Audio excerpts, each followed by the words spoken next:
Tá valendo? Olá, meus amigos! Estamos ao vivo aqui no nosso canal do YouTube e hoje é uma novidade, é uma surpresa. Estamos muito felizes aqui em lançar para vocês esse mais novo projeto, que agora é o nosso podcast, né?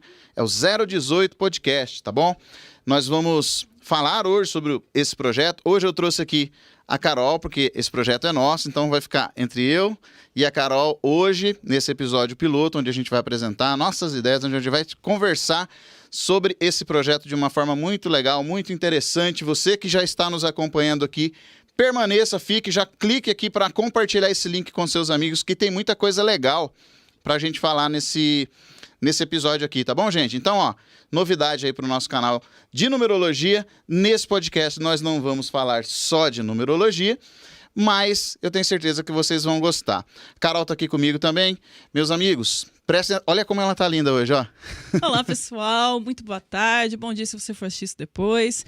Nossa, gente, é um prazer enorme estar aqui hoje trazendo essa surpresa para vocês, né? Que era um projeto que eu e o Wagner a gente vinha tentando, vinha sonhando há um tempo atrás. Aí veio o Covid, a gente acabou tendo que adiar um pouco, mas agora finalmente conseguimos, né, amor? Exatamente. Gente, ó, presta atenção que como que funciona a estrutura, não a estrutura física desse projeto, mas a estrutura de ter uma ideia e colocar isso em ação. A gente quer falar um pouco sobre isso no dia de hoje e a gente também quer colocar aqui, gente, pontos importantes da minha vida, da vida da Carol, que eu tenho certeza que vocês vão se identificar. Então a gente está realizando realmente aqui um sonho. Parece que é pouca coisa, parece que, nossa, né? É mais alguma coisa, mais um projeto, é mais um vídeo, um podcast. Inclusive, esse episódio piloto eu estou soltando aqui no nosso canal de numerologia, mas eu já convido vocês que tem no link, na descrição, o link oficial do podcast, que é o podcast 018 Podcast. É só clicar lá depois, se você já se inscreve nesse canal, que nós teremos episódios semanais, trazendo pessoas ilustres, personalidades, gente interessante que tem história para contar, para a gente conversar, para a gente socializar, para a gente aprender, para a gente trocar. Isso aqui realmente vai ser uma troca. E hoje eu já quero aproveitar para agradecer os nossos apoiadores aí, né? Esse projeto aqui todo, para viabilizar um projeto desse, existem custos e temos aqui os nossos patrocinadores, apoiadores. Eu já convido você, se quiser divulgar a sua marca, o seu produto, alguma coisa que você queira divulgar também no nosso podcast, é só entrar em contato conosco pelos links que estão na descrição para ser um divulgador. Tanto você pode ter sua marca estampada aqui na nossa tela, quanto a gente pode conversar e falar sobre ela e até apresentar isso de uma forma mais legal e interessante, tá bom? Gente, quem não conhece ainda a Carol, minha esposa, eu quero que ela conte como é que foi um pedacinho da vida dela quando ela era artista. Para quem não conhece a Carol, ela foi artista regional, ela era cantora, ela chegou a fazer certo sucesso quando ela morava lá no Mato Grosso, chegou a ser artista regional, foi pro Ídolos, foi pro programa Raul Gil, fez vários programas em outras TVs, enfim, e foi bem legal, gente, foi interessante. E olha o ponto de transição. Por que eu gosto de contar essa história? Porque quando eu falo isso, as pessoas pensam assim, nossa, mas como que ela deixou tudo isso para trás? Por que ela não continuou? Por que hoje ela não é artista, então? Porque o Wagner não deixou, gente. Por quê? Brincadeira. Quando a Carol morou em Cuiabá, a gente é de uma cidade que se chama Presidente Prudente. Com 10 anos de idade, ela partiu na Clemência para o Mato Grosso, não foi? Foi um pouquinho depois. Aí eu fiquei no Mato Grosso por 10 anos. E lá, a minha mãe sempre envolvida com música, na escola e tal, eu acabei me envolvendo com música também. Não teve como fugir das origens ali. E aí, nisso, eu comecei com banda de baile. Depois de banda de baile, eu comecei a cantar solo, né? E aí, foi quando começou a minha vida artística, vamos colocar assim. Só que chegou num ponto que eu tive que decidir, ou eu continuava estudando, né? Ou eu cantava. Então, a gente teve que rebolar ali para conciliar as duas coisas, porque eu tinha ensaio segunda, quarta e sexta, no mesmo horário das aulas, que eu estudava à noite. E aí foi quando eu comecei a trabalhar solo, né? E aí a gente tinha banda, tinha estrutura. Eu tive o privilégio de viver de música por um bom tempo, até que, porventura, ali, vamos colocar assim, que foi o meu destino, né? Como vocês sabem, a gente trabalha com numerologia e tudo mais. Hoje eu entendo melhor isso. Só que eu cheguei num ponto em que eu precisava, né, mudar. né? Eu cheguei num ponto ali que foi um dessas, pela numerologia, hoje eu sei que foi um momento que eu tinha que seguir, de fato, a minha missão. E a minha missão, por mais que fosse me envolver com mais pessoas, estar no meio de gente, não era cantar. E eu sentia que, no fundo, ainda tinha alguma coisa que faltava, que não me preenchia, entendeu? E aí, hoje eu sei o que é. Essa busca que eu sentia era ser mãe, né? E naquela vida que eu tinha, não era impossível eu ser mãe. Não tinha como, eu não tinha horário para nada. Era literalmente corrida ali a minha agenda. Se eu atrasasse para ir no banheiro, ixi, aí enrolava tudo, porque eu fazia faculdade, eu estudava, eu cantava, eu tinha ensaio, tinha as propagandas que eu tinha uma agenda para cumprir, né? Então, por conta disso, não tinha como, né? E aí, graças a isso, eu voltei para Prudente e aqui em Prudente encontrei o meu digníssimo. Que idade você tinha nessa época, amor? Quando eu voltei para Prudente foi em 2012 que eu voltei para cá. Eu tava com 23, ia fazer 23, tava com 22. E como que foi? Eu quero que você conte, a gente já contou em outros vídeos, mas eu quero que você conte como foi aquele momento em que você teve aquele problema de saúde. Para quem não sabe, a Carol teve um problema de saúde muito sério, gente. Sério mesmo. Ela foi acometida por uma doença que a gente não sabia. Na verdade, eu peguei o finalzinho, quando ela já estava sarando, por assim dizer. Já tava bem, já. Mas conta do começo, como é que foi? É porque a gente tem duas formas de aprender, ou pelo amor ou pela dor. No meu caso, eu acredito que tenha sido pela dor, né? Porque como eu já vinha nessa vida corrida, eu não tinha tempo para mim. E nisso a saúde também fica de lado. Só que eu já vinha tendo indícios de que eu ia passar mal, de que eu não estava bem há mais tempo. Tanto psicológico, que eu estava assim, no estado muito cansada, né? Porque era muito corrido. Quanto o meu corpo já estava pedindo, né? E aí, quando foi em 2011, eu vim passar férias aqui. E nas férias eu passei muito mal de estômago. Falei, nossa, eu acho que eu comi alguma coisa, sei lá, não tô me sentindo bem. E eu acho que foi estômago. Sabe aquele negócio de ficar arrumando uma desculpa e tal, que nunca é alguma coisa séria. Foi levando. Isso foi em julho de 2011. Em 2012, quando eu cheguei aqui, na primeira semana eu vim por conta do meu avô, que ele tinha ficado muito mal, e chamaram a família para vir se despedir dele e tal. E a gente largou tudo na virada do ano, tocou o telefone, vamos embora, vamos. E ele tinha sido desenganado? Tinha, ele já estava na UTI, ele tinha um problema de pulmão. E o médico falou, olha, ele não passa dessa semana. A gente vai entubar ele e infelizmente não tem mais o que fazer. Ele tinha menos de 30% do pulmão funcionando na época. E aí a gente veio pra cá, minha família, meus pais, minha irmã. E aí aqui eu piorei. Eu não sei se foi o fato de toda essa pressão que eu tinha, agenda para cumprir. A gente tinha uma casa lá e aqui teve que arrumar outro lugar para ficar porque ficou nessa incerteza em relação ao meu avô. E o emocional também conta muito, né? E aí eu tive um problema assim, tipo, eu tava bem, daqui a pouco eu fui no banheiro e, como posso dizer, eu até brinquei que eu tava fazendo xixi de Coca-Cola. Foi o primeiro sintoma que eu tive. Como assim? Fazendo xixi Preto. Escuro, preto? Exatamente, da cor da Coca-Cola.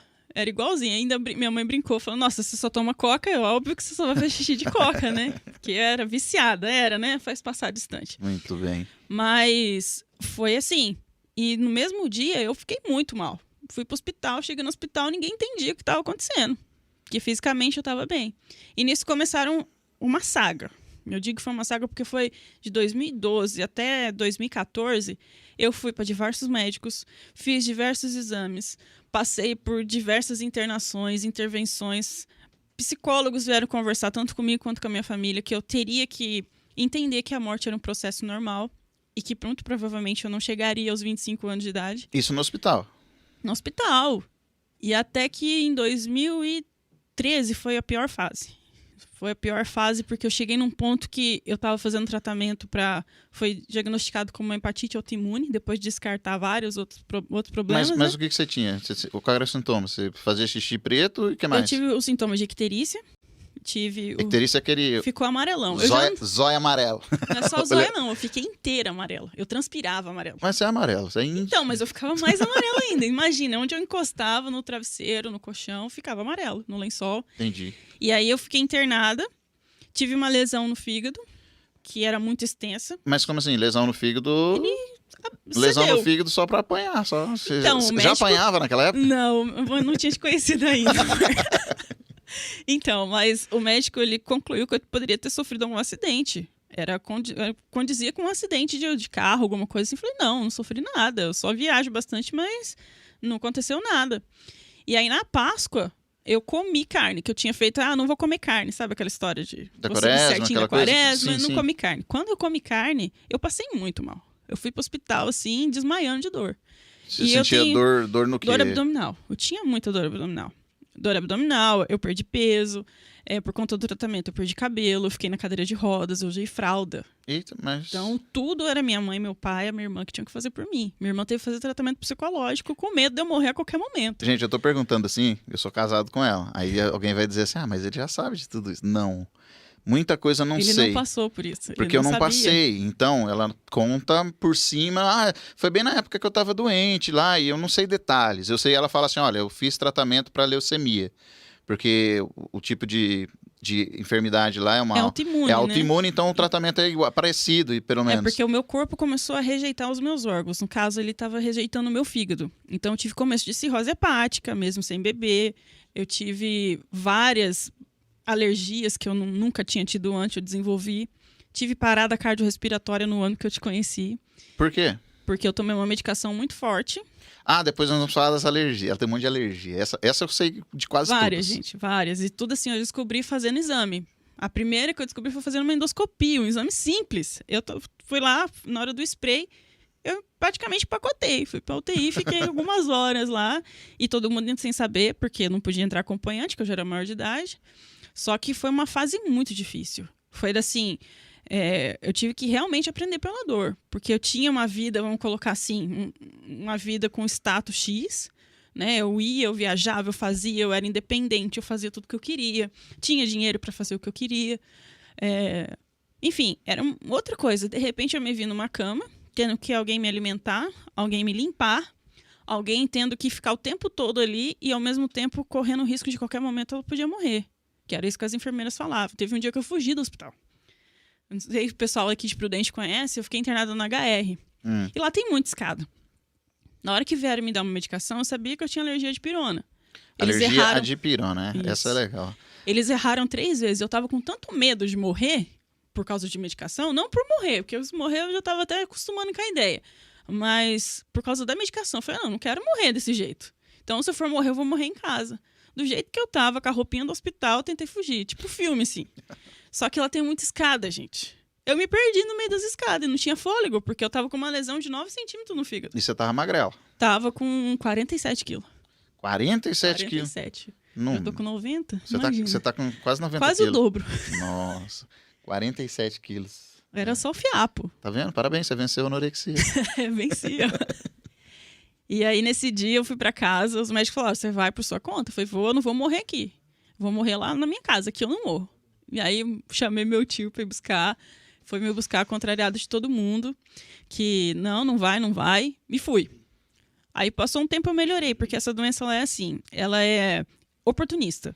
Ela espera dar uma queda na minha imunidade pra ela atacar. Foi diagnosticado hepatite autoimune. Isso, por exclusão. Porque eu fiz exames para todos os tipos de hepatite. Só que como eu já tinha começo de cirrose, eu não podia fazer transplante na época, porque primeiro que não tinha um doador compatível na minha família. Mas você chegou aí pra fila do Fui transplante? pra fila do transplante em Rio Preto. E se tivesse um doador, você faria um transplante de fígado? Teria feito. Tanto que na época, o meu marido de 15 dias que eu tive, ele foi uma das pessoas que se prontificou. Só que o médico falou, não tem como, ela vai rejeitar outro fígado. A gente tem que combater primeiro o organismo dela, fazer, dar uma pausa ali para que ele pare de atacar, para depois a gente tentar isso se for viável, né? E eu fazia esse tratamento em São Paulo, viajava primeiro foi a cada 15 dias, depois eu comecei a 1 mês, depois 3 meses. Quando eu te conheci, eu já estava a cada 6 meses indo pro hospital. Que idade? 23, 22 anos? Não, aí eu já estava com 26, né? Foram 26? 26 quando eu te conheci. Quando você me conheceu, mas isso foi antes. Começou com 23. Dos 23 aos 26 foi essa vida. Então eu não podia cantar, eu não podia trabalhar. Tentei até trabalhar e fui mandada do emprego doente. Foi mandado embora do emprego doente. Tudo que podia dar errado, gente. Coisa de destino 11. Tudo que podia dar errado, deu. Eu vou falar do destino daqui a pouco. A gente vai entrar no assunto de numerologia.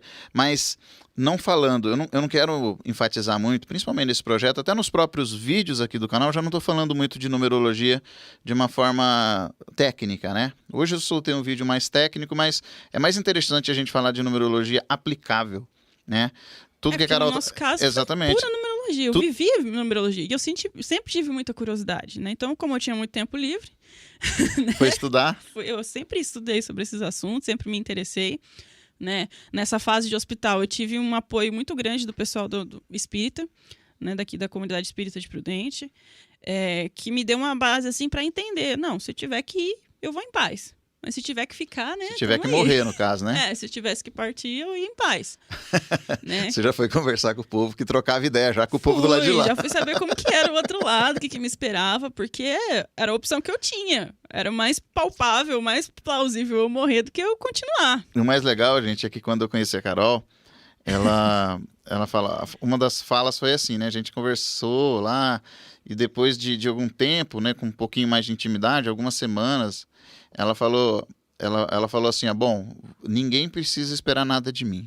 Eu já tô morrendo. Os médicos me desenganaram, deram no máximo 5 anos de vida. E eu já vivi 3. E eu já vivi 3 desses anos aí. Então, se der tudo certo, eu vivo mais 2 anos.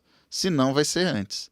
Eu não entendi aquilo. Eu falava, nossa, a menina é tão bonita, tão depressiva. Eu falei, só que ela não era igual a depressiva. Ela não tinha aquele comportamento mórbido, pessimista, negativista, sei lá se são esses os termos, mas ela dizia, não dá, eu vou morrer. E aí quando você via ela bem, né? Ela tava bem, tava bonita, tava tirando... Um dos motivos que eu perdi meu emprego na época, até graças a Deus hoje por isso, foi isso. Porque eu tava bem, daqui a pouco eu tinha crise, umas dores insuportáveis. As dores, eu peguei algumas crises de dor, essas eu acompanhei. Que me deixou dependente de morfina por uma época. Porque era a única coisa que passava e mesmo assim era dopada. E era só... Por que morfina? Porque era o único que passava ou porque você tinha alergia dos outros? Eu tinha alergia, começou aí, eu tinha alergia. Os que não me davam alergia, eu cheguei no livro de tolerância porque eu tomava muito. Era diariamente. Então, nisso, eu tava na faculdade, que eu fazia faculdade de farmácia na época. Não conseguia, passava mal, ligava pro hospital e ia direto internada. Né? Tanto que tinha um anestesista que vivia me socorrendo nesse sentido, porque não tinha o que dar. A gente chegou... Isso aí aconteceu no meu tempo também. A gente pegou amizade com um doutor aqui, que ele é o anestesista-chefe lá dos hospitais aí, o doutor Frederico. Que em breve vamos trazê-lo aqui. Vamos trazer aqui também. Né, doutor? O doutor Fred a gente vai conversar sobre saúde com ele aqui, vai ser bem legal. E... ele era o único que medicava a Carol, porque ela não podia tomar dipirona, não podia tomar paracetamol, nenhum remédio de dor. Primeiro, porque eles eram fracos e porque ela também tinha alergia. E eu acabei dando resistência mesmo. Tanto que tem medicação hoje em casa, gente, que eu tomo, se o Wagner tomar, ele apaga 3 dias. E eu continuo fazendo tudo normal, porque eu tenho intolerância, né? Tem dor de cabeça, tem que tomar tramal de 100. Eu tomo tramal de 100, vomito as tripas e ela tem esse tipo de tolerância, né?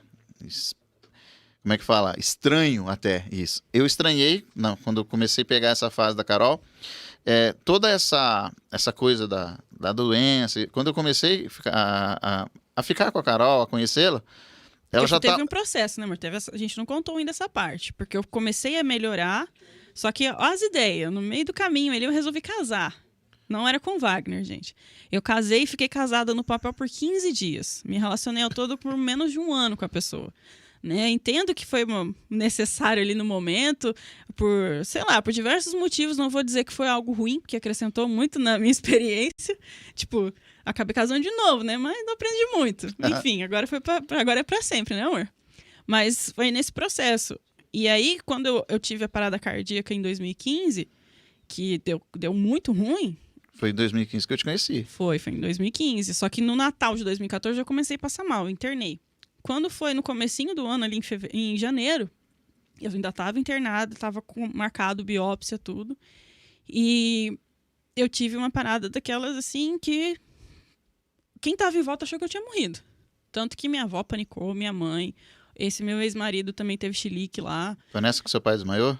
Não, meu pai desmaiou quando eu tive mãe em Não, foi quando eu tinha 18 anos, 2017. Você já teve uma lá? Foi. E isso eu não tava doente ainda. Por alergia? Foi uma reação alérgica. Eu fui tomar, tava com dor no rim, tomei uma medicação, que é Buscopan, e eu tinha alergia e tive choque anafilático na frente do meu pai. Meu Deus.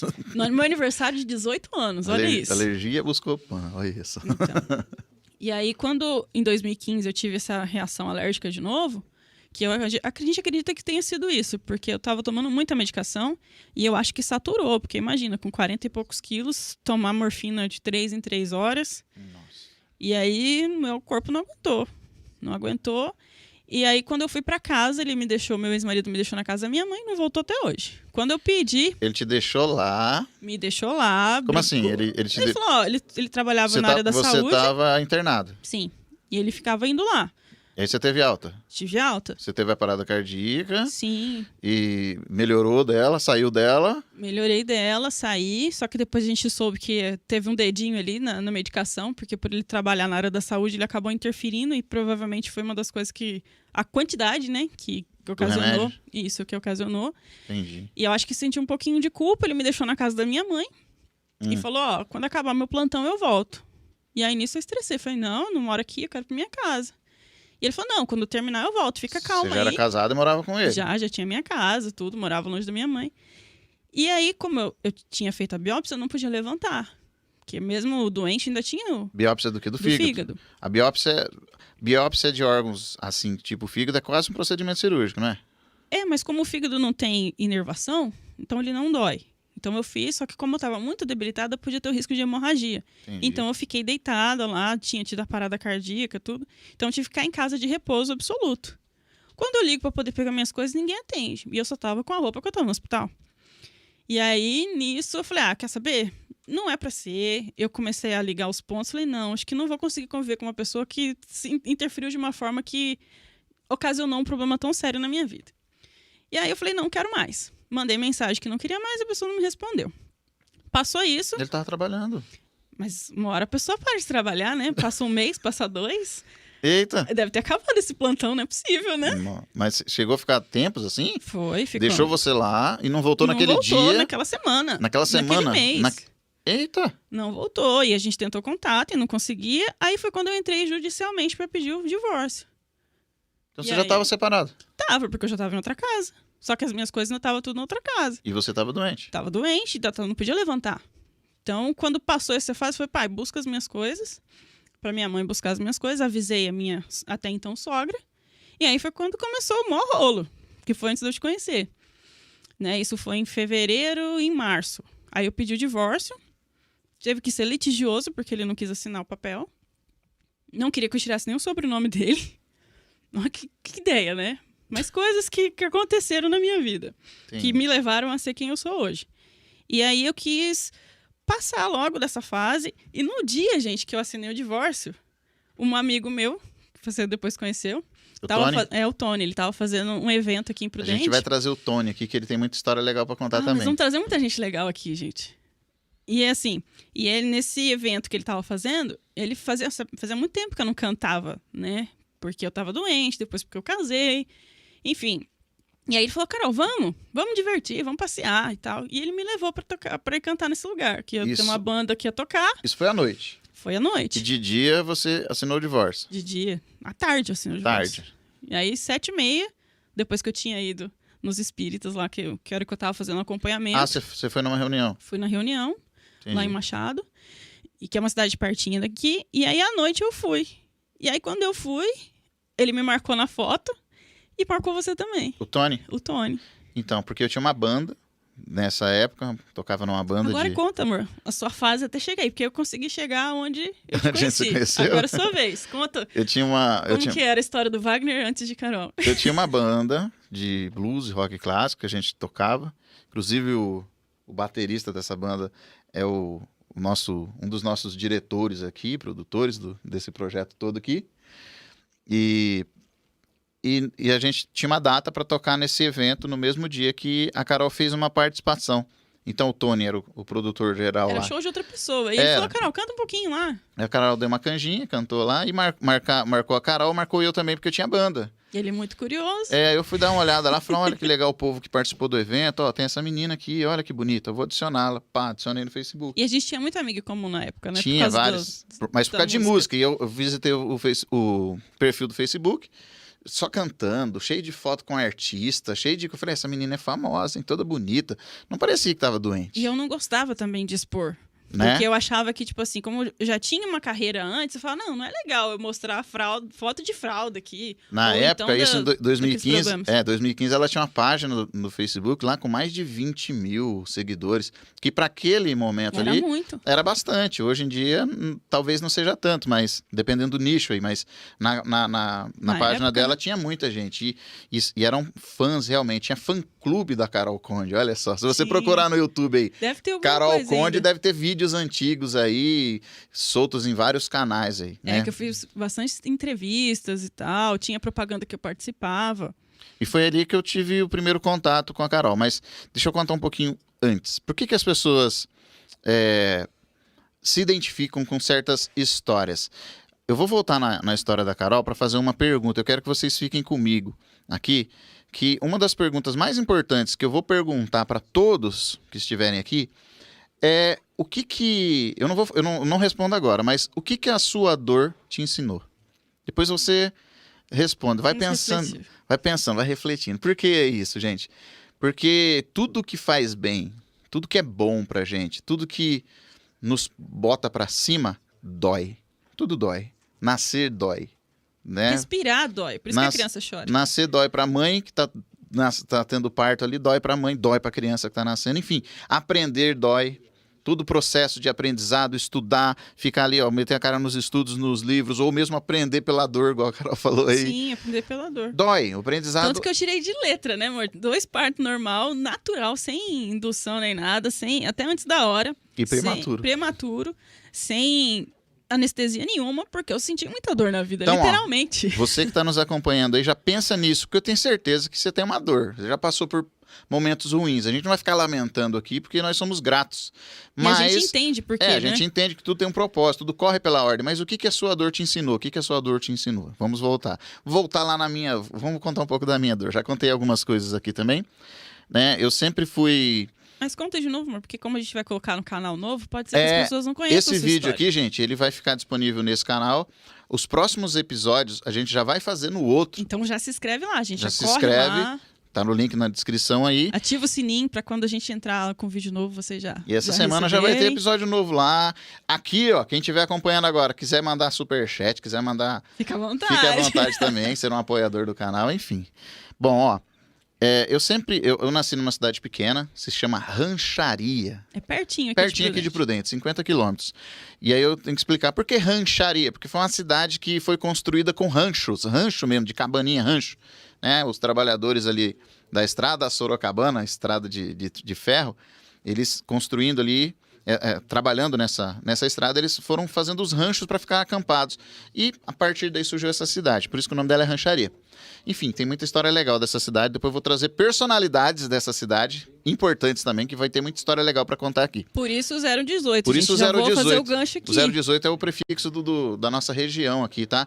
Nós não vamos trazer só gente da região, mas Vamos dar preferência. vamos dar preferência e prioridade para o povo daqui, porque é bem legal, né? E Tem a gente sabe que aqui tem muita gente com história legal pra contar. tem muita gente, tem muito podcast hoje acontecendo Tá em alta e várias tal, capitais, tá até em alta, tem muita gente famosa ainda, só que tem muita gente que tem muita coisa boa para contar, para nos ensinar, eu adoro aprender. E Tem uma história de vida, e que assim, que é muito legal também, esse né? espaço vai servir para isso, vai ser legal. Bom, eu aprendi a tocar guitarra muito cedo, muito cedo não, 14 anos de idade. Aprendi a tocar violão e eu queria ser músico. Sempre quis, foi o sonho da minha vida. E aí eu ouvia músicas e tal, aquela Não queria coisa. jogar bola, não? Nunca joguei bola na vida, nunca soltei pipa. Eu fui uma criança estranha. Quando era muito criancinha, 4, 5, 6, 7 anos, eu brincava com a molecada fazendo tudo isso aí. Mas depois de uma certa idade, eu não era aquela pessoa que gostava de videogame, que gostava das coisas que os adolescentes gostavam. E eu gostava de tocar guitarra. Então eu estudava muito a música, a guitarra, ouvia música, aquela coisa. E eu tinha uma certa facilidade, um certo talento para isso, né? E não foi muito difícil aprender e chegar num nível aceitável, num nível bom ali, né? Eu tocava bem, modéstia à Não parte. seja modesto, amor.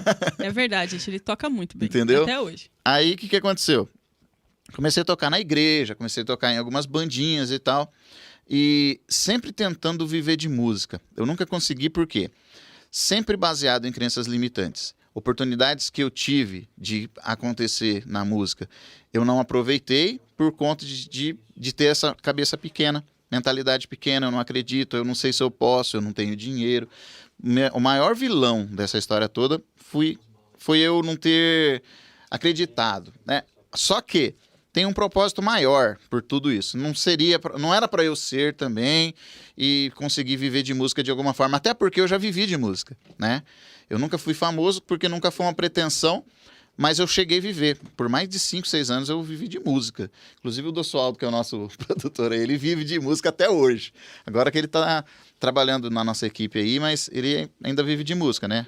Baterista, estudou, fez faculdade, enfim, caminhou por esse caminho que eu também caminhei. E olha que legal. Quando a gente está em busca de um objetivo e quando a gente tem uma crença limitante que bloqueia, por assim dizer, resultados maiores, você vê o mundo acontecer ao seu redor e a sua vida trava. Trava. Eu via meus amigos arrumando empregos relativamente bons para nossa realidade, comprando carro, comprando moto, tudo financiado, mas lutando, conquistando, casando, tendo filho. Mas eu vou fazer uma observação aí, amor. O quê? Qual o preço que eles pagaram para isso? Que às vezes a gente não está disposto a pagar esse preço, porque, por exemplo, eu falo por mim. Na minha idade, com a idade que você estava aí, com 14, 15 anos, eu já cantava. Uhum. Então eu já não tinha liberdade para fazer nada. Então a minha rotina já era outra. Então enquanto os meus amigos estavam lá em casa, brincando, vamos sair, eu não podia. Entendi. Então eu tinha uma rotina muito adulta para minha idade.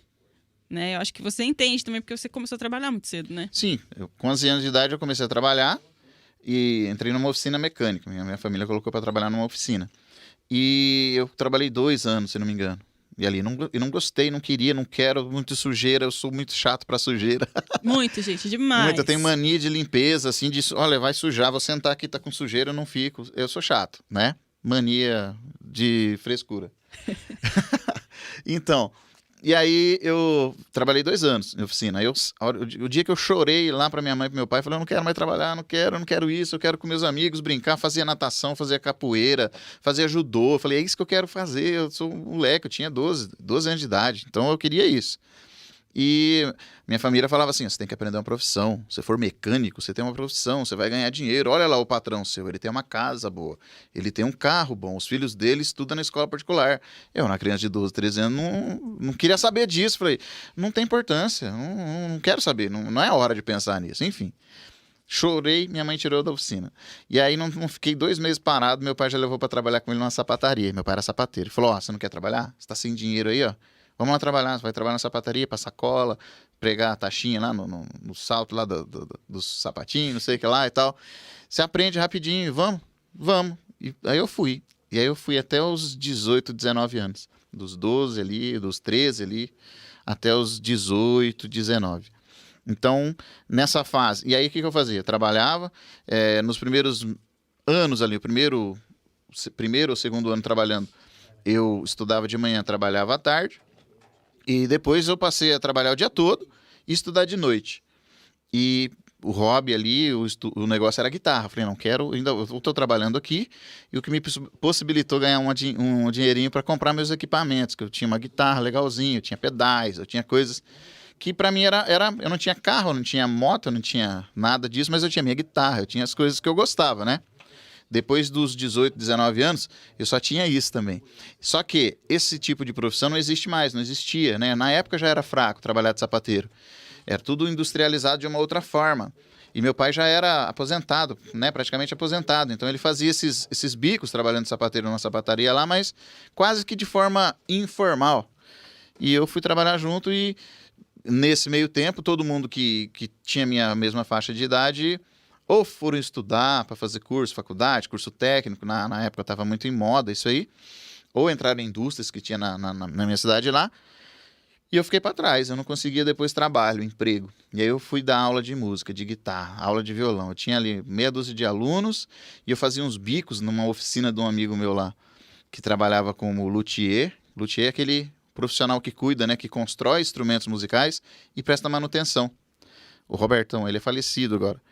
E eu trabalhei muito tempo ali, eu trabalhei uns 4, 5 anos ali com ele, mas não ganhava nada, não era um emprego formal, eu fazia alguns biquinhos, e nessa, como a luthieria dele era pequena, ele também trabalhava com restauração de imóveis, aprendi a mexer com esse tipo de coisa, essa coisa mais artística, né, de pintar, de fazer aquelas coisinhas também, e foi o que me manteve até 23, 24, 25, 26 anos, talvez. Então, eu não tinha futuro. Eu, encanado, tocava bem, mas não tocava lugar nenhum, não ganhava dinheiro, tinha meia dúzia de aluno, não tinha muita moral, porque eu só tocava na igreja, né? Os meus amigos que tocavam em bandas e apareciam, e tinha mais alunos. Naquela época não tinha internet, Instagram, que a gente podia divulgar, gravar vídeo, fazer as coisas, não existia. Nem celular não tinha. Eu não tinha, né? E aí, o que aconteceu? Nessa época, quando eu cheguei ali a uns 26, 27, 28, depois de muita frustração financeira principalmente, porque a vida já não acontecia, e aí a cobrança da família, do meio social é grande, porque uma pessoa de 26, 27 anos já era para estar com a vida resolvida, e eu não estava, eu morava com a minha mãe, meu irmão, que era mais novo que eu, já tinha se casado e ido embora de casa há muito tempo, e eu não tinha dinheiro, eu não morava com a mãe, era sustentado ali por muita coisa ainda. Não acontecia, minha vida não fluía, né? E musicalmente falando, não dava nada, eu tinha até certo talento, mas não funcionava. E aí, o que acontece? E eu tive um problema de saúde também, quando eu tinha 14 para 15 anos. Eu tive uma crise de ansiedade. Naquela época, ninguém sabia o que era, pelo menos na minha cidade. E eu tive um surto, uma crise de ansiedade, me deu uma dor de barriga, uma dor de estômago, um negócio ali, e aquele desespero, aquele negócio estranho que hoje é reconhecido, hoje você reconhece até em criancinha, hoje todo mundo respeita isso. Na época não deu, eu tenho 39 anos, imagina eu com 14 anos atrás, né? Com 14 anos de idade, hoje eu tenho 39. Então era algo muito novo. Então, até hoje ainda tem muito tabu com isso, e aí né? o que acontecia? Quando eu passava mal com alguma coisa disso, ele tá com frescura, ele não quer trabalhar, ele não... Eu não cheguei a ser diagnosticado com depressão, alguma coisa disso, também porque eu não procurei tratamento, mas eu não, acho que não, né? Acredito que não. Até porque eu já vi e conheci pessoas que tinham isso. E era diferente, era mais forte do que isso, né? Teve um amigo meu que recentemente acabou até cometendo suicídio, né? Morreu por causa dessa doença, da depressão. Eu tive vários surtos de ansiedade, mas não bebia, não fumava, não fazia coisa errada nesse sentido. Não jogava bola, não ia pra boteca, não fazia nada disso. Então era isso. Tocava guitarra. E era isso que tava faltando, amor. Tinha meia dúzia de alunos ali. Eu tinha umas namoradas na época que a minha vida era meio apoiado nessas relações aí, algumas namoradinhas e tal, que também viam que eu não tinha futuro e logo quando percebia me largava. Hoje, era assim. Chegava, olha, você não tem futuro, viu? Não tem como não, vou estudar, vou trabalhar e você vai ficar aí tocando guitarra, não vai virar nada. E aí... Mas você fala para o chupa? E aí, o que aconteceu? Eu era largado, abandonado. Não tô reclamando não, tá, gente? Eu não tô lamentando. Eu agradeço, gente. Obrigada a todos vocês que não deram o pé no Wagner. Não tô lamentando, não. De mim. Mas é verdade. Por quê? Porque o que acontece, né? O homem, a figura masculina dentro de uma relação, ele serve para representar suporte, para dar apoio, suporte, afeto, segurança. E eu não tinha isso para oferecer para ninguém. Né, a parte do afeto talvez era legalzinho, porque eu era bonzinho, né? Porque eu era legalzinho. Então, num primeiro momento, fazia a vez. Mas e depois, quando chegava na hora do suporte? Não, esse cara não dá pra... Você matava barata, amor, naquela época? Já não matava barata, tinha medo de barata. Entendeu? E aí já chegava naquele ponto de falar, ó, esse cara não tem futuro. Ele não trabalha, ele não tem dinheiro. E aí, por conta dessas crises de ansiedade que eu tive lá com 14 anos de idade, eu fui desenvolvendo episódios aí esporádicos de períodos em períodos, de tempos em tempos, e eu não consegui terminar meus estudos. No segundo colegial, eu tive que parar de estudar, porque eu comecei a ter muito surto. O que causava, amor, em você? Esse pessoal em volta falando e você sabendo que eles estavam comentando isso, o que você sentia? Eu me sentia inútil. A pior você aceitava o que eles falavam, então, nesse sentido? Eu aceitava. Não é que não aceitava. Eu não aceitava, assim, porque eu achava que essas pessoas não podiam fazer aquilo, né? Falar isso pra mim, me tratar mal, nesse sentido. Só que eu não tinha argumento pra combater, né? Eu ouvia muita merda, muita. As pessoas falavam, você não tem dinheiro, você não vai trabalhar. Pessoas da família, pessoas que deram o seu melhor pra que eu tivesse uma vida boa, essas coisas, só deram o que tinham, né? Meu pai, minha mãe, meus avós, fizeram o melhor que eles podiam, não reclamam em nenhum momento de eles terem sido duro comigo, muito pelo contrário. Eu me orgulho do meu pai e da minha mãe por eles terem sido do jeito que foram. Porque a criação que eles receberam foi essa. Meu pai também foi muito dura a vida dele, né? Foi cobrado dele. Ele, do mesmo jeito que cobrado dele, ele cobrou de mim. Só que eu tava numa situação ali até de enfermidade mesmo, né? Esse negócio de ansiedade, essas coisas. É muito. Quem sofre de ansiedade, síndrome do pânico, essas coisas todas, sabe do que eu tô falando.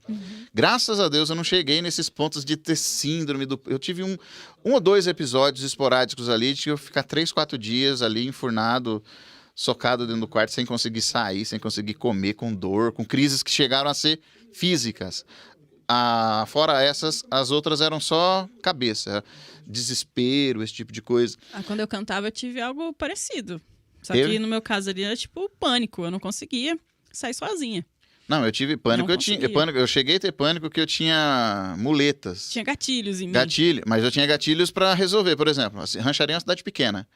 E aí, por exemplo, eu saía para dar uns rolês de madrugada com um amigo meu, o Aislan, o Dexter. A gente sempre dá uns rolês de madrugada. Ele saía da casa da namorada dele 11 horas, 11 e pouquinho, e eu encontrava ele na pracinha perto da casa dela e a gente saía pra dar rolê de madrugada pra trocar ideia. Era o prazer que eu tinha, era muito gostoso fazer isso. Eu sinto falta disso. E quando eu converso com o Aislan, ele é o meu melhor amigo, esse aí. De mais de 20 anos de amizade. Vou trazê-lo aqui também. Nossa, gente, a lista é muito grande. Vocês A vão lista é gostar, viu? Então, e quando a gente saía pra dar esses rolês, eu tinha os gatilhos de ir de bicicleta. A gente saía pra dar o rolê a pé, o Aislan só andava a pé, e eu ia com a bicicleta, empurrando. E aí o Aislan fala, mas por que você tá de bicicleta? Deixa a bicicleta em casa, só vai fazer volume. Eu falei, não, se eu passar mal, eu volto correndo. Então, se eu tivesse sem bicicleta, eu passava mal, panicava. Era muito estranho, eram uns gatilhos idiota da nossa mente, sei lá. A mente da gente é muito engraçada. Não, e né? dava uns Dá uma desespero. segurança. Dava uns né? negócios. O que acontecia? O que eu tinha de sintoma? Eu tinha dor de estômago, vomitava as tripas, dor de barriga, diarreia, tinha que sair correndo. Eu tinha aquele desespero que parecia que eu estava sendo perseguido, parecia que tinha alguém querendo me matar, me pegar, me bater, sei lá. Era mais ou menos isso que eu sentia. E aí, por exemplo, eu entrava na escola à noite, estudava bonitinho, né, legal. A hora que fechava o portão da escola, pá, Eu dava um... fechou o portão da escola, 7 horas, vou sair dali só 11 horas da noite. Falei, 7, 8, 9, 10... Vou ficar 4 horas aqui dentro? Não. E se me der um desespero? E se me der dor de estômago eu tiver que vomitar? E se me der dor de barriga eu tiver que ir no banheiro? E se me der isso? E se isso? Não, eu não ficava, gente. Eu não ficava. Eu corria pra diretoria, pedia pra abrir a porta e vazava. Se eles não me deixassem sair, eu pulava o muro. E eu não estudei. Eu não consegui estudar nessa época aí. Eu começava, todo ano eu começava. Não, esse ano eu vou começar porque eu adorava estudar. Eu queria me formar. Eu queria fazer faculdade. Queria estudar. Queria fazer alguma coisa. Porque eu sabia que esse era o caminho de eu conseguir combater a situação que eu tinha ali. Eu não ganhava dinheiro, eu não trabalhava, eu não tinha profissão, eu não tinha talento para fazer alguma coisa que me desse dinheiro naquele primeiro momento. Eu não tinha expertise para despertar, para mostrar alguma coisa que eu pudesse ganhar. Se eu tivesse a expertise que eu tenho hoje, só com o conhecimento daquela época, eu me virava. Eu ia trabalhar com música de outra forma, eu ia trabalhar com os talentos que eu tinha de outra forma e ia me virar, mas naquela época eu não tinha. Entendeu? Eu tinha lá 17 para 18, 19 anos. Então, eu era com 21, 22 anos, eu ainda estava tentando terminar o ensino médio e não consegui. Eu fui voltar com 27 para 28 anos, numa turma de supletivo, que eu bati o pé e falei, eu vou, e se tiver dor de barriga, se tiver dor de estômago, vai assim mesmo. Se eu vomitar, eu vou vomitar ali, vou fazer feiura. Se me der diarreia, eu vou fazer ali mesmo. Mas eu vou. E eu bati o martelo e fui. Eu venci ali pela força do braço, né? Tive algumas crises, eu venci ainda e consegui estudar. Estudei 1 ano, me formei ali no supletivo. No segundo, nos 6 meses, nos últimos 6 meses, antes de eu me formar, eu já consegui me matricular numa faculdade. Era online. Começando essa coisa do estudo online, essas coisas, eu me matriculei num curso de pedagogia. Porque eu falei, eu sou músico, eu quero estudar pedagogia, porque daí eu consigo dar aula. Posso até montar uma escola, se eu quiser. E falei, então vou fazer pedagogia, porque o Aislan, esse meu amigo, já tinha feito, ele estava fazendo, né? E ele me falou isso aí, eu falei, realmente, é verdade. Né? Por que você não fez música? Porque música não dava dinheiro, eu já era músico, eu já sabia tocar, eu não ia aprender a tocar na faculdade. E aí o que eu fiz? Falei, eu vou fazer faculdade de pedagogia. E comecei. Quando eu terminei o supletivo, eu já tinha um primeiro período pronto lá da faculdade. E aí eu estudei mais um período pronto, e nessa época eu arrumei um emprego de açougueiro, fui trabalhar num açougue. Porque antes disso eu tinha trabalhado no frigorífico há algum tempo.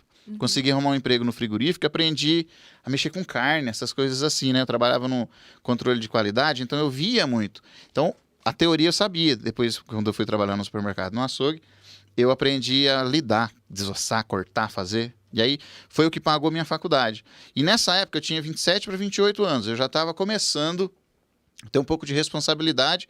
Comecei a ser mais bem visto pela minha família, por todo mundo, mas ainda morava com a minha mãe. Ainda não tinha responsabilidade. Ao invés de eu querer sair de casa para viver minha independência, eu construí um quarto lá, porque meu quarto não tinha porta, e eu fechei o quarto para ele ter porta, para eu ter privacidade. Agora eu estou de boas, enfim. E nessa época eu tinha terminado um relacionamento, né, daqueles que ela que terminava comigo. E aí eu tava meio triste na época, não demorou muito, eu arrumei outro, porque eu era fácil para conseguir relacionamento. Nesse aí eu tinha um certo talento, né, Dossoto? Tinha um certo talento.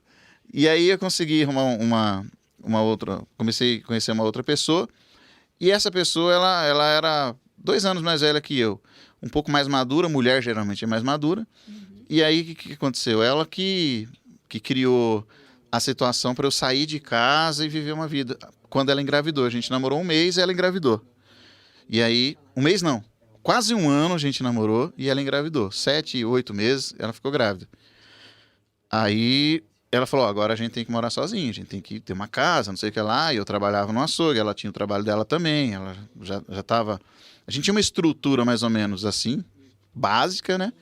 E eu não queria, falei, não, eu moro aqui. Não, você quer morar, vem morar aqui também com a minha mãe. Mora aqui no fundo da casa da minha avó, da minha mãe. Não, pra quê? Não, porque eu tô grávida, a gente precisa. E como que vai fazer? Vai ter filho aqui? Não cabe um berço aqui. Não... Falei, não quero. E aí, um belo dia eu saí de manhã para trabalhar no açougue, voltei à tarde.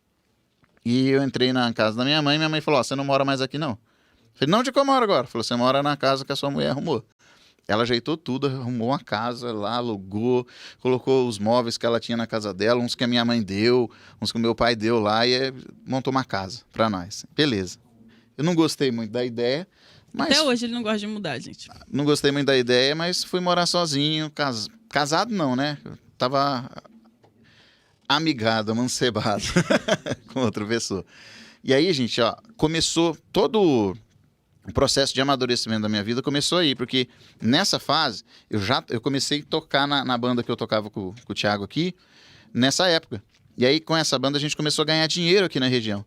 E eu comecei a tocar o que eu realmente gosto de tocar. Já não tocava mais na igreja, não era mais aquele louvorzinho, não, eu tocava rock, era blues, rock clássico.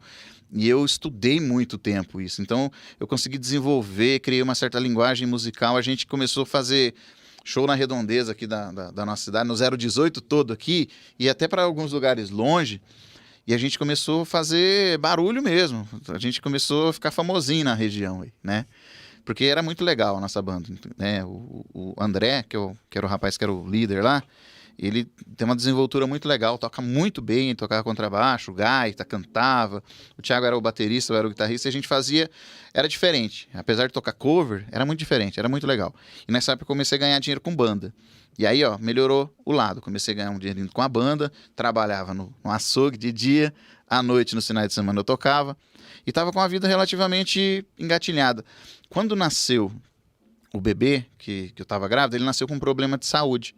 Nasceu com uma malformação chamada atresia de esôfago. É uma malformação onde o esôfago é um caninho, né? Uma tripinha, um caninho que vai da boca aqui, da garganta, até o estômago.